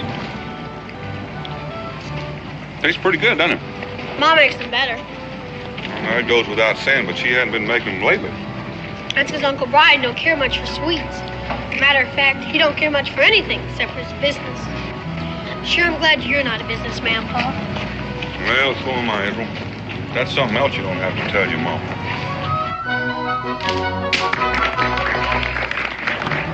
Looks like something's going on up the street. Shall we have a look? If you want.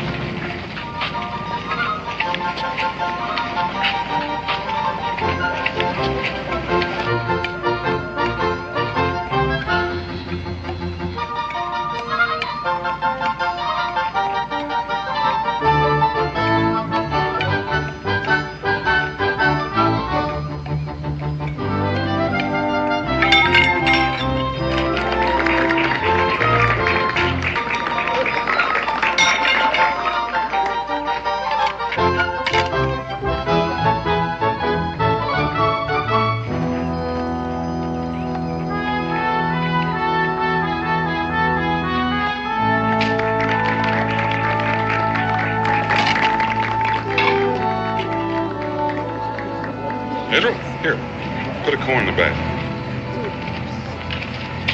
Well, thank you, my boy. I trust you enjoyed the act. I don't know. I keep on wondering what would happen if you dropped one of the plates. The plate breaks. People laugh, and I try it again.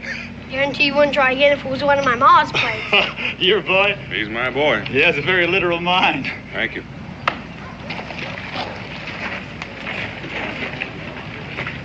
Paul?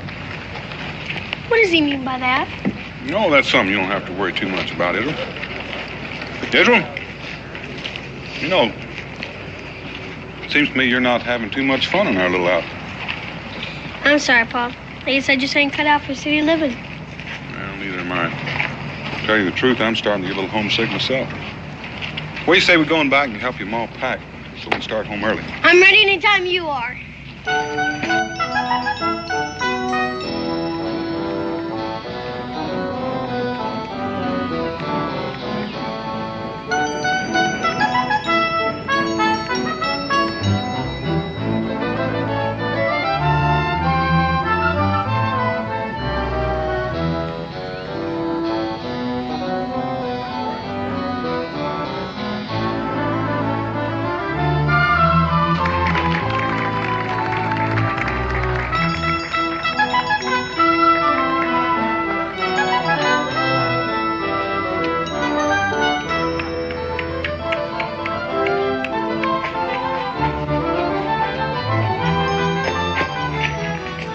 Master Hoot Owl, I take it that you are running for the sake of exercise and not because you are being chased. There's nobody after me. Then don't let me ever see you running again when it is not necessary. Your precipitous flight might well have attracted unwelcome curiosity. Yes, sir. Well, now, let me see what manner of treasure you have managed to collect. Come on.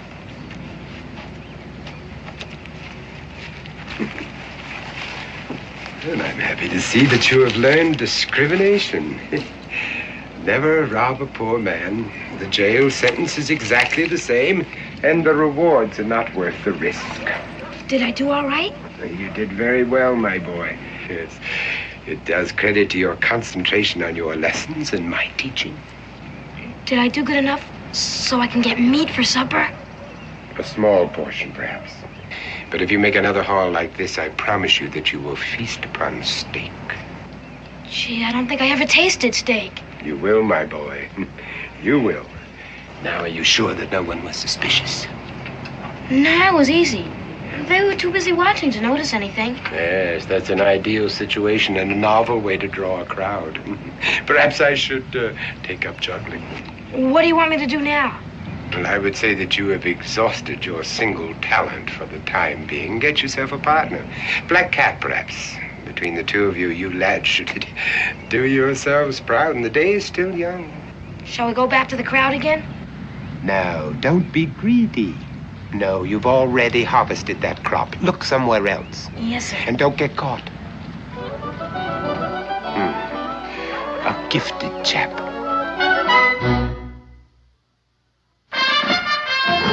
Daniel Boone was a man, yes, a big man, with an eye like an eagle and as tall as a mountain was he.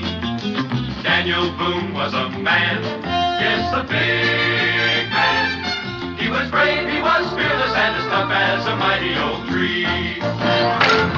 From the coonskin cap on the top of old Dan to the heel of his rawhide shoe, the rippin'est, roaring'est, fighting'est man the frontier ever knew.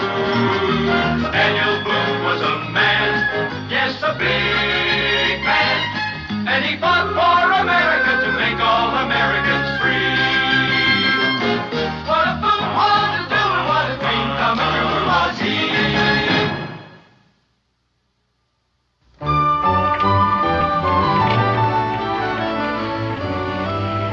Uncle Brian, you've been wonderful. But I'm afraid we've upset your life for the last month. Not at all, my dear, not at all. 5 weeks, to be exact. It's a good thing for me to have a break in my routine. Best thing in the world. Why don't you make a fresh start and come on out to Kentucky with us? No, Daniel, no. Not until the coach goes farther than Richmond. My poor feet, you know. You'll likely be returned to the Virginia Assembly next year. I'll see you then. What about you, Israel? You'll come again, too? Well, maybe. Pa insists on bringing me. Israel. Well, I don't mean anything about Uncle Brian, Ma. It's just there are no kids here. I miss the woods and the streams.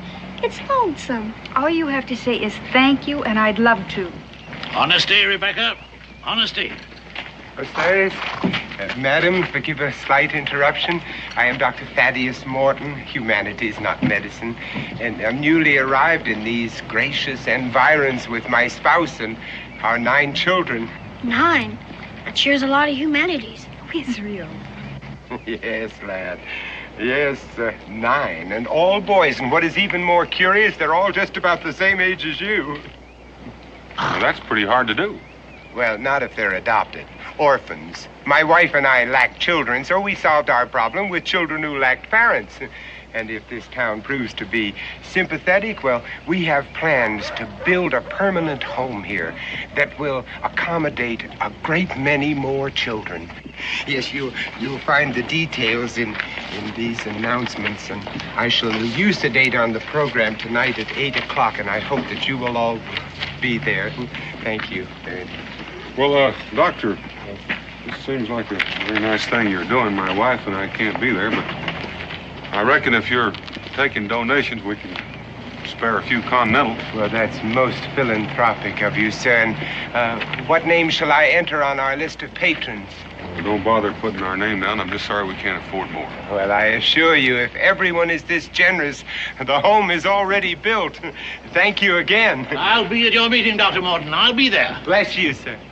Letter for you, Mr. Boone. Good thing I sorted the mail before the coach left. Oh, thank you. What is it, Dad? Well, Becky, it looks like we packed up too soon. We're not leaving just yet. But why? Well, at least you and your mother are not leaving. I have to go to Philadelphia. The Congress is considering statehood for Kentucky, and they want my testimony. And as long as I'm set for travel, I might as well rent a horse and get started, get back that much sooner. Gosh, Pa. Well, it's just 2 weeks, Israel, maybe even less. 2 weeks. Oh, it's not as bad as that, Israel. It's hard on you, I know. But I'll tell you what. There's a fishing boat leaving for the bay at 11 o'clock this morning. Now, if we can catch it, you might bring back a sturgeon. So, what? Confound it. What's happened to my watch? Wasn't I wearing it when I left the house? I didn't notice. I didn't notice myself. Have it. Well, if I don't have it here, it must be somewhere else. That sounds reasonable. Well, I'd better go home and look for it. It's a very valuable timepiece. Solid gold. Have a good trip, Daniel. Bye, Uncle Brian. See you in the house, Rebecca. Israel, if you want to catch a sturgeon today, you better go help Uncle Brian find that watch. You know how upset he gets about those things. Yeah, I reckon I do. Bye, Pa. Catch a big one.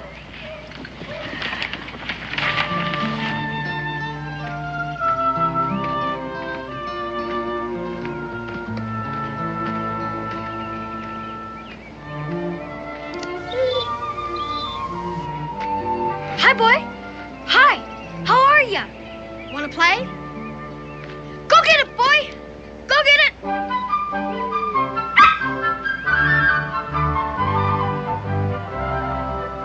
Come here, boy. If you were my dog, sure could teach you to retrieve. Want to play some more? Jupiter. Ready? Jupiter, where have you been? Come on, Jupiter. Guess you Come better go before you get both of us in trouble.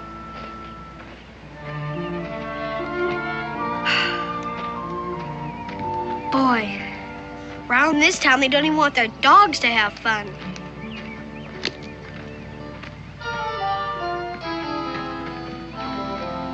Hi, fellas. Want to go fishing?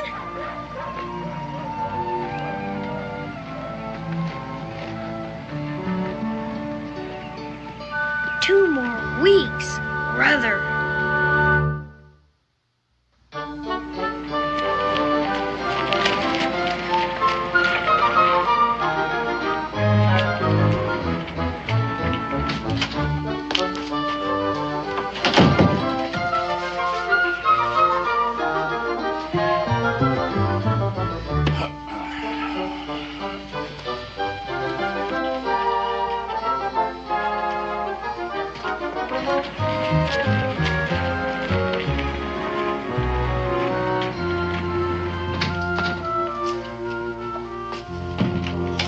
Uncle Brian?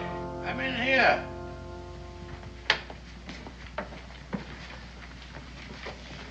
Find your watch yet? No, otherwise I'd stop looking for it. I remember I had it here last night. I was writing a letter. I laid the watch out where I could see it, because I promised to meet Mr. Stevens over at the warehouse at 8:30. Oh, Did you meet him? of course I met him. Bought 1,000 pounds of indigo. Well, then you must have taken it to the warehouse with you. True. Then why would I leave it there? Maybe when you came home, you put it on your dresser. Then you went to bed. Ah, perhaps that's it. I'll go look. Yes. Yes. I always put it on the dresser when I go to bed. At least I think I do.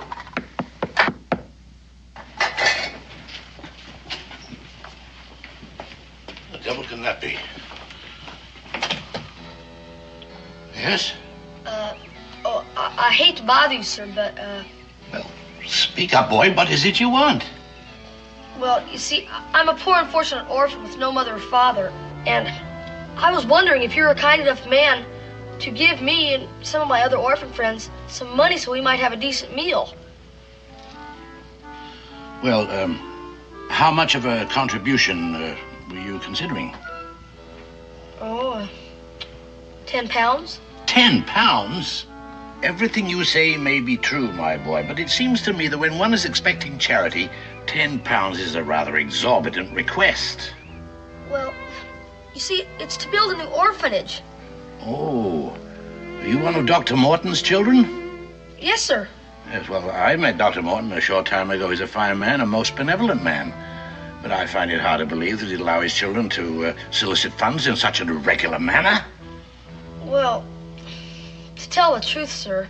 Aha, the truth. Yes, now, you're trying to collect money for yourself, isn't that it? But, sir, I really don't know the value of money, never having any. Except maybe a shilling or a penny. That doesn't answer my question. Well, the truth is, sir, I'm pretty hungry. Doesn't Dr. Morton feed you? Oh, yes, sir. Except I miss supper and breakfast and... Oh, well, you just wait here a moment. But I can't wait, sir. If I don't get food pretty soon, I'm gonna starve. You... Come on. What was that little beggar up to? Ran off just when I was going to get him some food. I don't think you understood what you meant, Uncle Brian. Well, I didn't understand what he meant either. First saying one thing and then the other. Gosh, if I could have talked to him, maybe we could have made friends. Well, he's likely to need a friend. Did you find my watch? Wasn't in the bedroom. Oh. Kentucky, a guy wouldn't have to beg. All he'd have to do is go out and get some fish. Fish? There's a boat leaving now. Guess it's too late. Yes. Oh. I'm sorry, Israel. I'm afraid I've let you down. But the boat goes out once a week, so we'll try again next time, right? Yes, we will. Now, the only other place that watch could be is at my office. Yes. Oh, no. Don't worry, Israel. We'll catch the boat next week.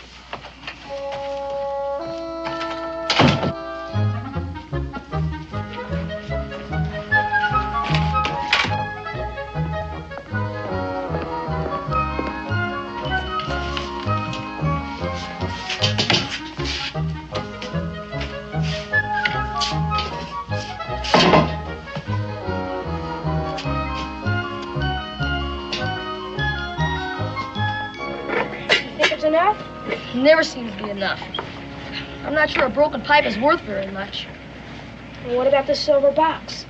Hey, yeah, that looks pretty good. But if we want to stay off bread and water, we better get some more. Use the confusion method. Yeah, I like confusion better than distraction. Distraction always scares me. This box has got some kind of powder in it.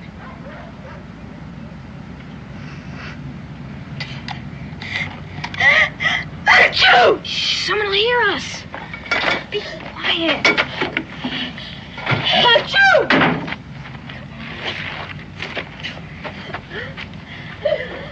Achoo!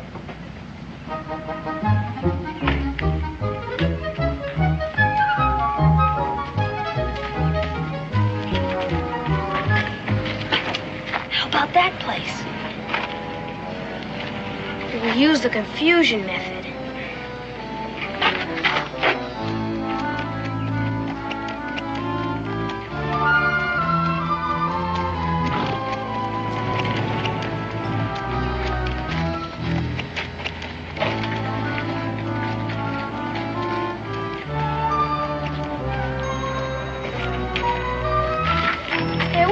where you're pushing.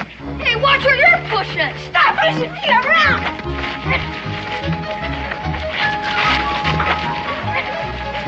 Hey, stop it. I got what you want. Stop it. Get out of here. Hey, what are you shooting me for? I'll get you. What are you doing? Boy, stop that! Stop that, I say! Hold on there, boy. Who are those friends of yours? I don't know. They weren't very friendly. You come right here. What's in this bag? Just some stuff to eat. None of your sass, boy. And if any of my silver is missing, you're going to jail. But I didn't even touch your silver. I'll help you pick it up. You keep your hands off that. Here, come back here, you. What'd you get? I got this. How about you? This. That'll be enough. Let's put them in the sack. Maybe after this we'll get some meat for a change. Yeah. Hey, Don! Hey, it's that kid that helped us get away. He seems to know all about the confusion method. I'll say, he's got a whole sack full. You're friends again. We weren't mad at each other. You mean you were just playing? No, we were working. Hey, what you got in the sack? Rob.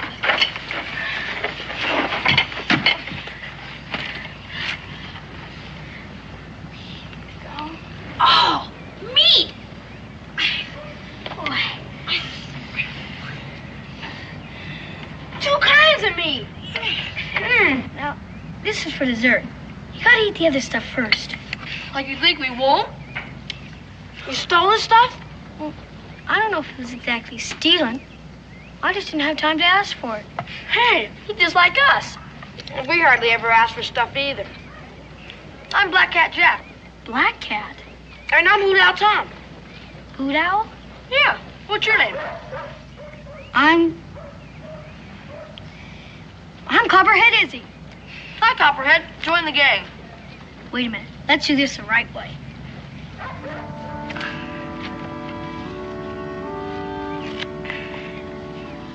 We'll eat bread and salt together.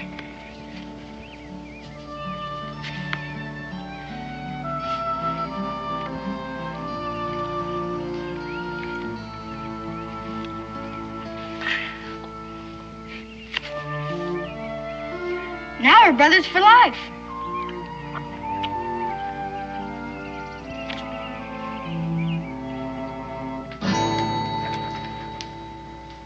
Come, Peter. You have a tongue. You have had the privilege of being taught correct English. All I want is the truth. Now, did you snatch the purse from this good woman? Not that I doubt your word, Miss Hinch. Oh, if there were only reason to doubt it. Well, Peter. Well, I'm relieved to see that you do not attempt to compound your felony with mendacity. But I didn't want to do it. Enough, Peter. Come with me. Miss Hinch, I want you to know that my wife and I are very grateful to you for having brought this matter to our attention. What will you do to him? Well, he must be corrected. Oh, it must be done. Though I'd prefer that the rod fell on my own back, as perhaps should be. Whenever one of my charges is apprehended in a malicious act, I feel that it is my fault. I feel that my teachings and my example have failed. But you have so many boys. Yes, that's true. That's true, and I must find consolation in those who have followed my instructions so well that they have never been caught in any single criminal act. Ah, but Peter, oh, how humiliating that it should happen in this town that we have chosen to make as our permanent home, where even tonight I had planned to appeal to the good citizens to open their hearts and their purses. I'm afraid that Peter has betrayed his future. There'll be few contributors now. Oh, I'll say nothing that would spoil your cause. Better not to have reported Peter at all. No, you did absolutely right, Miss Hinchin. I must do the right thing, too. Perhaps as the injured party, you would care to see the correction applied? Oh, no, Dr. Morton. Oh, I believe that Peter was sincerely repentant. It seems to me that he's learned his lesson. And as soon as he becomes part of this community, I'm sure he'll be no more trouble. Yes, if only he could be assured of growing up in a community where there are people of such kindly understanding as yourself. Oh, that would indeed be a blessing. Now, if, I seldom go out in the evenings. I wonder if I could make my contribution now. Would £10 be of help? And perhaps make you just a bit more lenient with Peter? Oh, Miss Hinch, after what has happened, your generosity is like heaping coals of fire upon my head. Oh, and the children, yes, they bless you too. Now, if you will wait till I hitch up the horses, Oh, well, perhaps I can don't drive you live home. very far from here.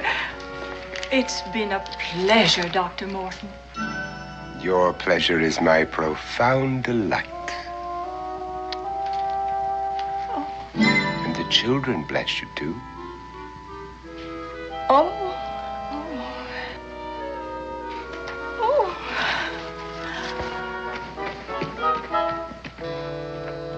Come, children. Come inside, close the door, and find your seats.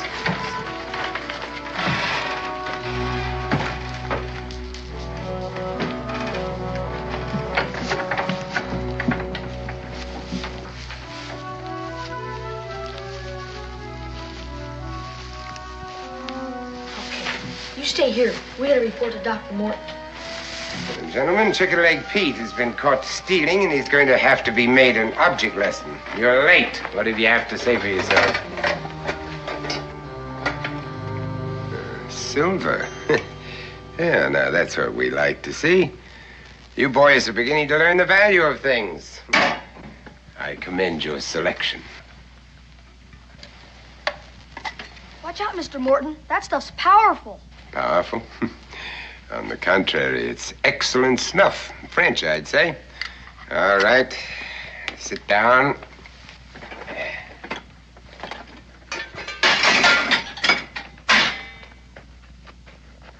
As I told you, Chicken Leg Pete made a serious error, but just so that you boys will thoroughly understand, we're going to reenact the attempted crime.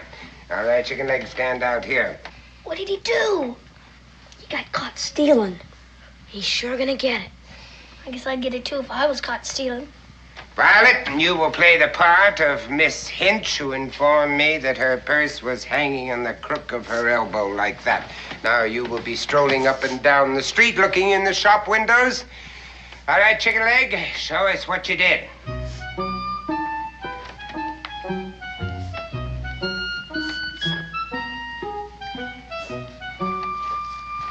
Thief! There. Caught. Caught. Because you paid no heed to what I taught you. Because you failed to practice. Caught. What mortification you have caused me by your stupidity. And for that, you will be on bread and water for 1 week. All right, sit down.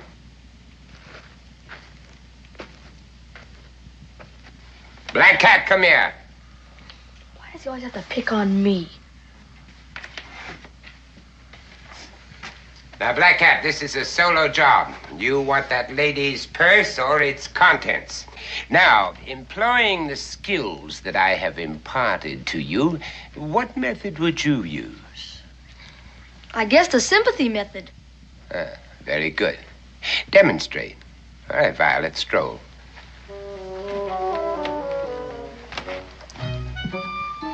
What's going on? Keep still.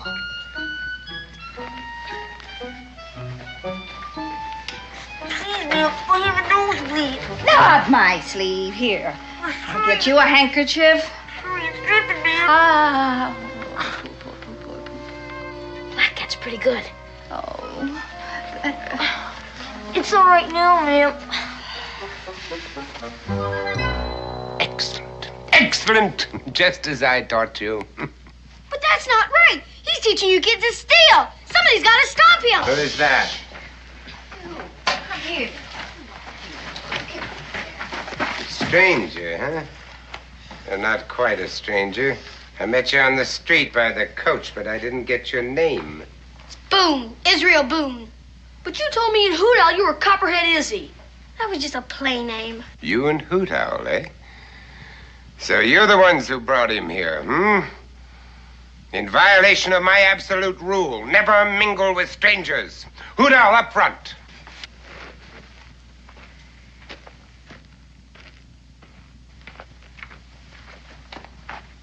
Now, for introducing a stranger into our midst, you will both receive a sound thrashing. And you will be put on bread and water not for 1 week, but for 1 month. But Dr. Morton, he's just like one of us. He stole food for us. I didn't say I stole it. I said I just didn't have time to ask for it. That's what we all say. Now, let's see what you have there. 2 empty jars and a salt shaker. It isn't worth a farthing. We ate up the part that was worth something. Lots of stuff. In any case, you're a sneak, and you will be treated accordingly. Hey, that's my Uncle Brian's. Give it to me. It's my snuff box now. I shall think up your punishment tomorrow. Tomorrow? You can't keep me prisoner. You can't keep any of these kids prisoner. This is my family. And because you joined them of your own free will, you will become part of my family, too. Violet, lock the doors.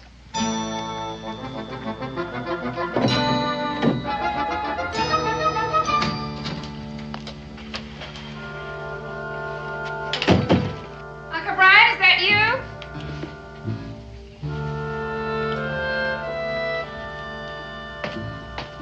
Oh, what a day. Goodness, I didn't expect you back so soon. I didn't think the fishing boat came home till evening. Missed the boat. I've been at the warehouse looking for that confounded watch of mine. It's not there. It's not here. Did Israel go with you? Israel? He was here when I left. He's out playing, I expect. Where is that blasted watch of mine? I wish I knew. I wish I knew what happened to our food. I could swear I left a roasting pullet in the middle of that table.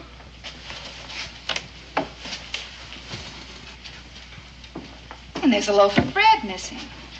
Well, I've looked everywhere I can think of. I must have just plain lost it out of my pocket. Someone's dumped flour all over the place. Well, it has my initials on it. So if an honest man should find it... Israel! Israel! It's not in there, Rebecca. We scoured the place.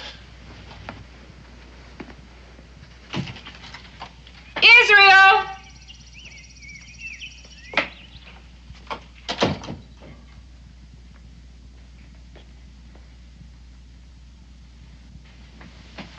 Israel Boone! Things just don't vanish without a reason. I suppose Israel can explain it when he gets home. No, Israel couldn't find it either. Hey, where the devil's my snuff box? I always keep it right here. Of course, I did move things around looking for that confounded watch of mine. And that silver piece. The one that belonged to your Aunt Mary. That's gone. We always have it here.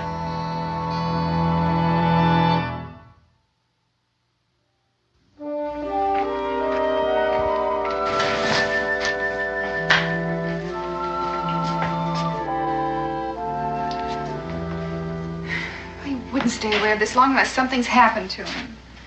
And why did he go off and leave his coat hanging in the hall? Now, Rebecca, you know how boys are. They get interested in something and lose all track of time. And he doesn't have a watch. Watch, oh. Uncle Brian, how disappointed was Israel in not going fishing?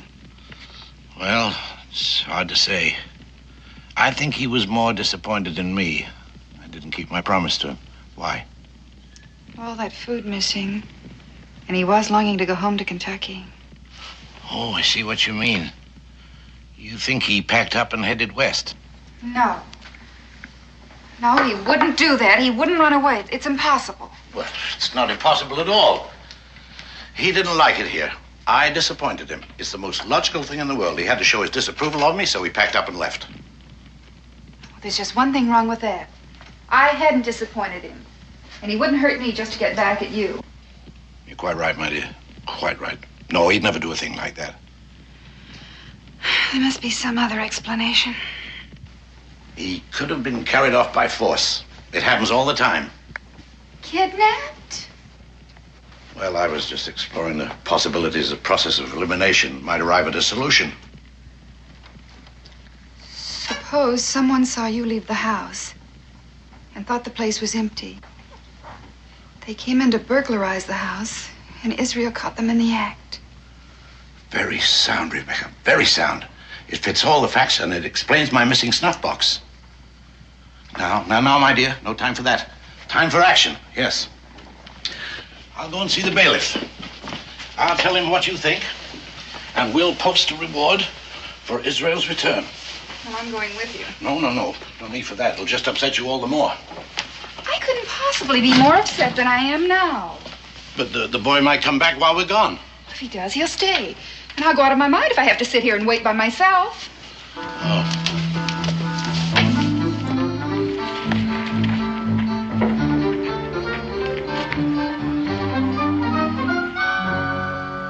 Don't you fellas know it's wrong to steal? Sure, we know it's wrong. But we have to. We gotta earn our keep. How did old Martin get you in the first place? Nobody else wanted us. We got signed over to him and his wife, legal. So if we try to run away, he can always get us back. And he's such a smooth talker, nobody ever suspects anything. Gotta think of something. My pa gets captured by the Indians. He always gets away. I feel a lot better if we could escape without any help. But I guess it doesn't matter much anyway. We'll escape in a few days. How? Oh, there are gonna be people looking for me. Sooner or later, they'll look in this barn. Sure, it's gonna be embarrassing. How can I face Pa when I can't even escape from a barn? You don't need to worry about that. And you got an idea? I got an idea. You don't know what's going on yet. But if Dr. Morton is planning on raising money for a permanent home... You mean he's just planning to raise money? What we swipe is nothing to what he gets. We're just bait. He goes to those meetings and makes speeches about us poor orphans. My Uncle Brian was planning on going to that meeting. There's only some way I could get word to him. That's it.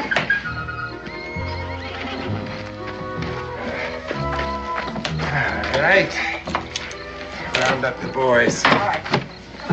All right, everybody in the wagon. We're all packed up. Up you go and be careful. There you go. Careful. Come on, upstairs. Up. All right. I don't want to go. Thaddeus.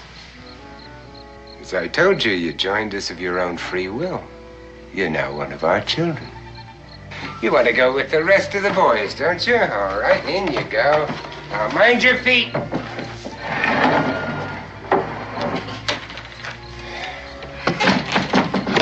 Thaddeus, I'm still worried about people looking for that boy. I think we ought to leave right now. We could drop him a few miles from town, and by the time he gets back, we'll be safe. No, my dear. Never lose confidence. Maybe I can get a message to Uncle Brian. I know where his watch went now. Dr. Morton took it this morning. Is this the trunk with all the loot? Yeah, but it's no use. Dr. Morton's got the key. Well, he was teaching you to pick pockets. Didn't he ever teach you to pick locks? Yeah, but I need a tool, a wire or a hairpin. I have a knife. No, I need something that bends.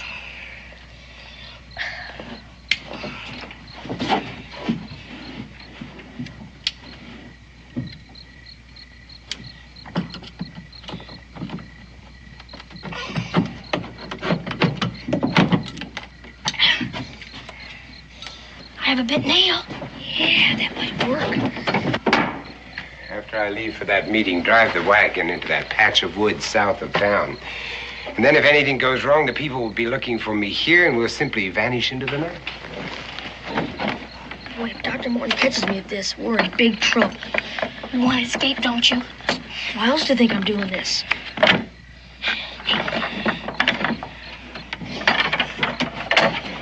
It's solid gold, and it has the initials BB on it. Here it is. Now what? Now we employ the confusion method. Well, adieu, my dear. I'll see you in the sylvan glade, my pockets lined with gold. What's that racket? What's all that noise going on in there? Be quiet.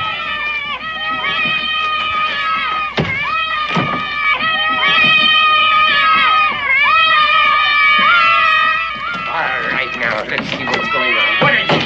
Now, stop it! Stop it, do you hear me? Will you stop that? You boy! All right, all right! All right! Oh, Boone, I have a suspicion that you're at the bottom of all this. I haven't time to deal with you now, but I'll let you amuse yourself imagining what the punishment I'm going to mete out will be. And I warn the rest of you, if there is any more trouble, you'll each one of you receive a sound thrashing, no matter who the culprit may be.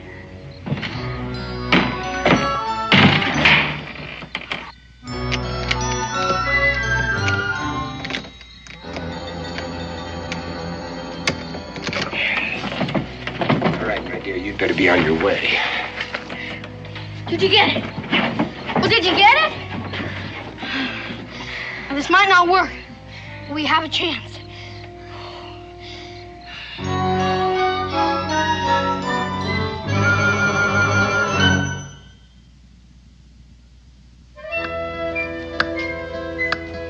I don't know what else we can do. We've posted the reward. People are out looking. I can't understand why there's no word from the bailiff yet. Well, there must be some answer. If only we could find it. Well, we've tried everything, and we don't have an answer yet.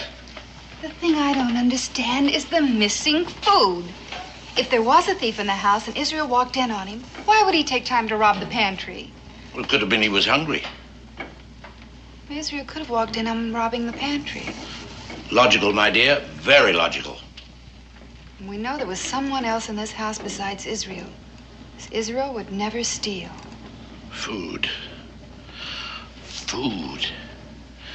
Rebecca, before I went to the warehouse, there was this beggar boy came to the door. Beggar boy? Yes, I remember him distinctly. He was an orphan, about Israel's age. Uncle Brian, you never mentioned this before. Well, it slipped my mind, and I didn't think it was important. Oh, please, Uncle Brian. What did he look like? What did he want? Well, he wanted money for the orphanage. Oh, he wanted this, he wanted that, 10 pounds, a shilling, old clothes. He finally even asked me for food. Did you give it to him? Well, I was going to, and all of a sudden he ran away. Did Israel hear this? Well, I'm not sure. You see, he was looking for my watch, and... Oh, wait. He must have heard something, because he said the boy didn't understand me.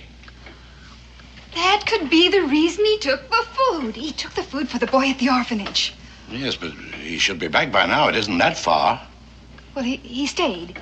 He made friends with the boy, and he forgot about the time.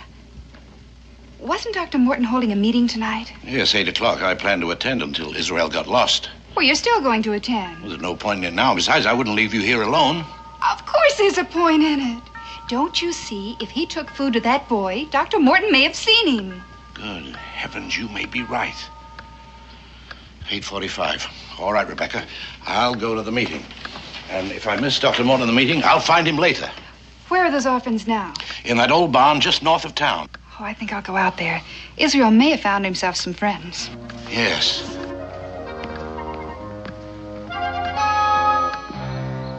I can see by your expressions that your hearts have been touched, that your sympathies are with those homeless waifs who even now are sleeping under a roof designed to shelter cattle. They have wandered like the beasts in the woods, with only my wife and myself to serve as their shepherds. But they need more. They need a community of upright people like yourselves, men and women who can give them examples of honesty and industry and generosity. Generosity must come first before all of those other blessings can follow. And so as I pass among you, I beg you to consider that my hat is simply a safe repository from which your benevolence may pay dividends for generations to come. Thank you, sir. Thank you.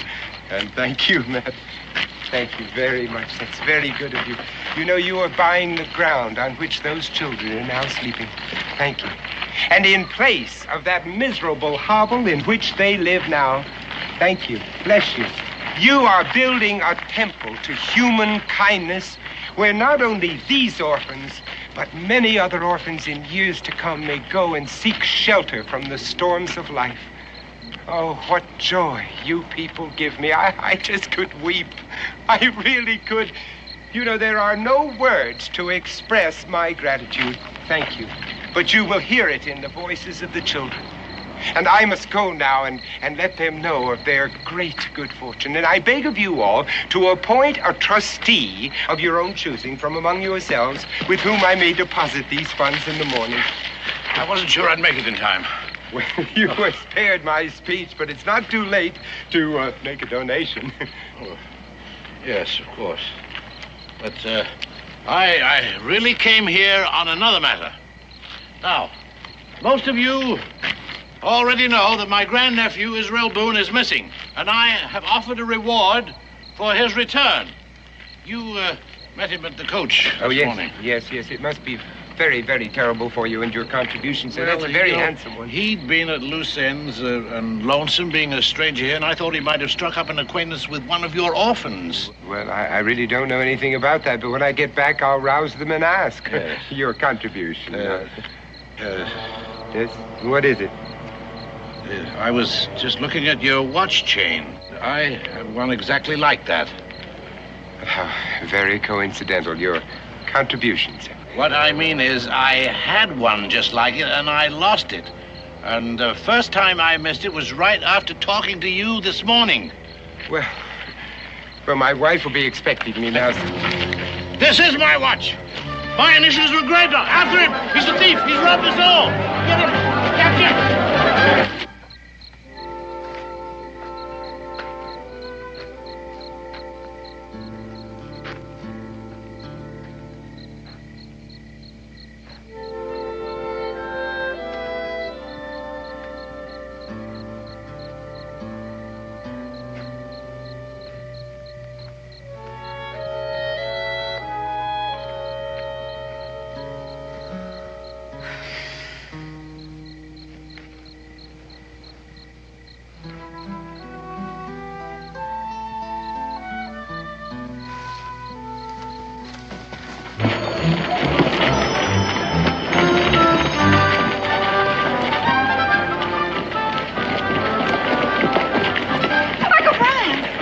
We're after Dr. Morton. He's a scoundrel who thinks he stole my watch. Then he's got Israel. I found his handkerchief in the barn. Don't waste time.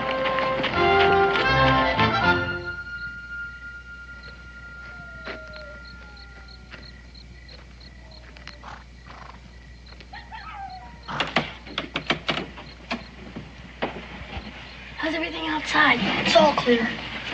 I only had something longer than dinner. Hey, what about the sword? Good, get it! If I can loosen that kingpin, this wagon isn't going anywhere.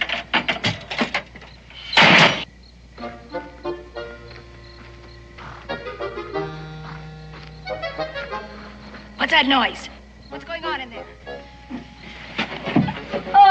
I knocked over the benches, all. Well, sit down and stay put. I don't want to hear another sound out of any of you. Yes, ma'am.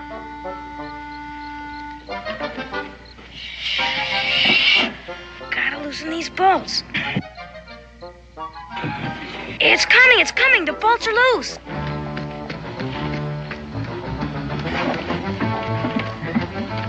It's Dr. Morton, and he's running fast. What happened? Boone brat, he double-crossed me. You mean they're going to come after us? Yes. Now, get up there. When I get him, I'll wring his neck. What did he do? He switched watches on me. Just when I had this town in the palm of my hand, but there's no time to talk about that. Let's get out here.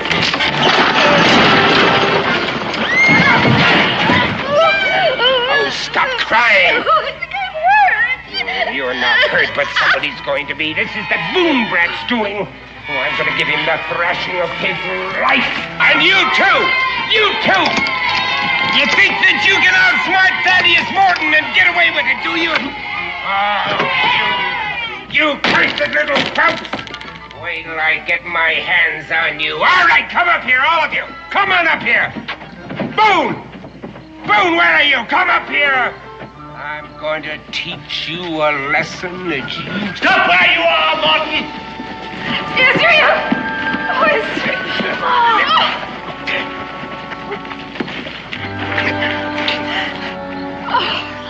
Hi, Ma. These are my friends. Black Cat Jack, Hoot Owl Tom, Chicken Leg Pete, and I'm Copperhead Izzy. Copperhead Izzy? Come on, Israel.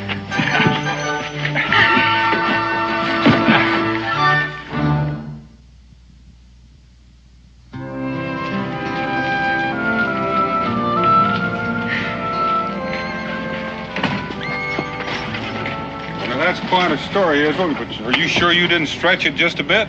Honest, Pa, that's a whole plain truth. You can ask Ma or Uncle Brian. It's true, as impossible as it may seem. Yes, I'll vouch for the story. And thanks to your son, my grandnephew, I am now trustee of a home for boys. Well, Uncle Brian, it's just my guess that's going to keep you busy for quite a while. No doubt. But it has its rewards. You see, Daniel, I never realized till now what an empty life I've led. And I can thank Israel for that, too. You don't have to thank me, Uncle Brian. The way was lots of fun. I think we can do without that kind of fun. Well, it looks like we're on time. Confound it, what's happened to my watch again? Here it is, Uncle Brian. Well, how? It's what Black Cat calls the sympathy method. Uncle Brian, you're just going to have to be more careful, or somebody's going to take it from you.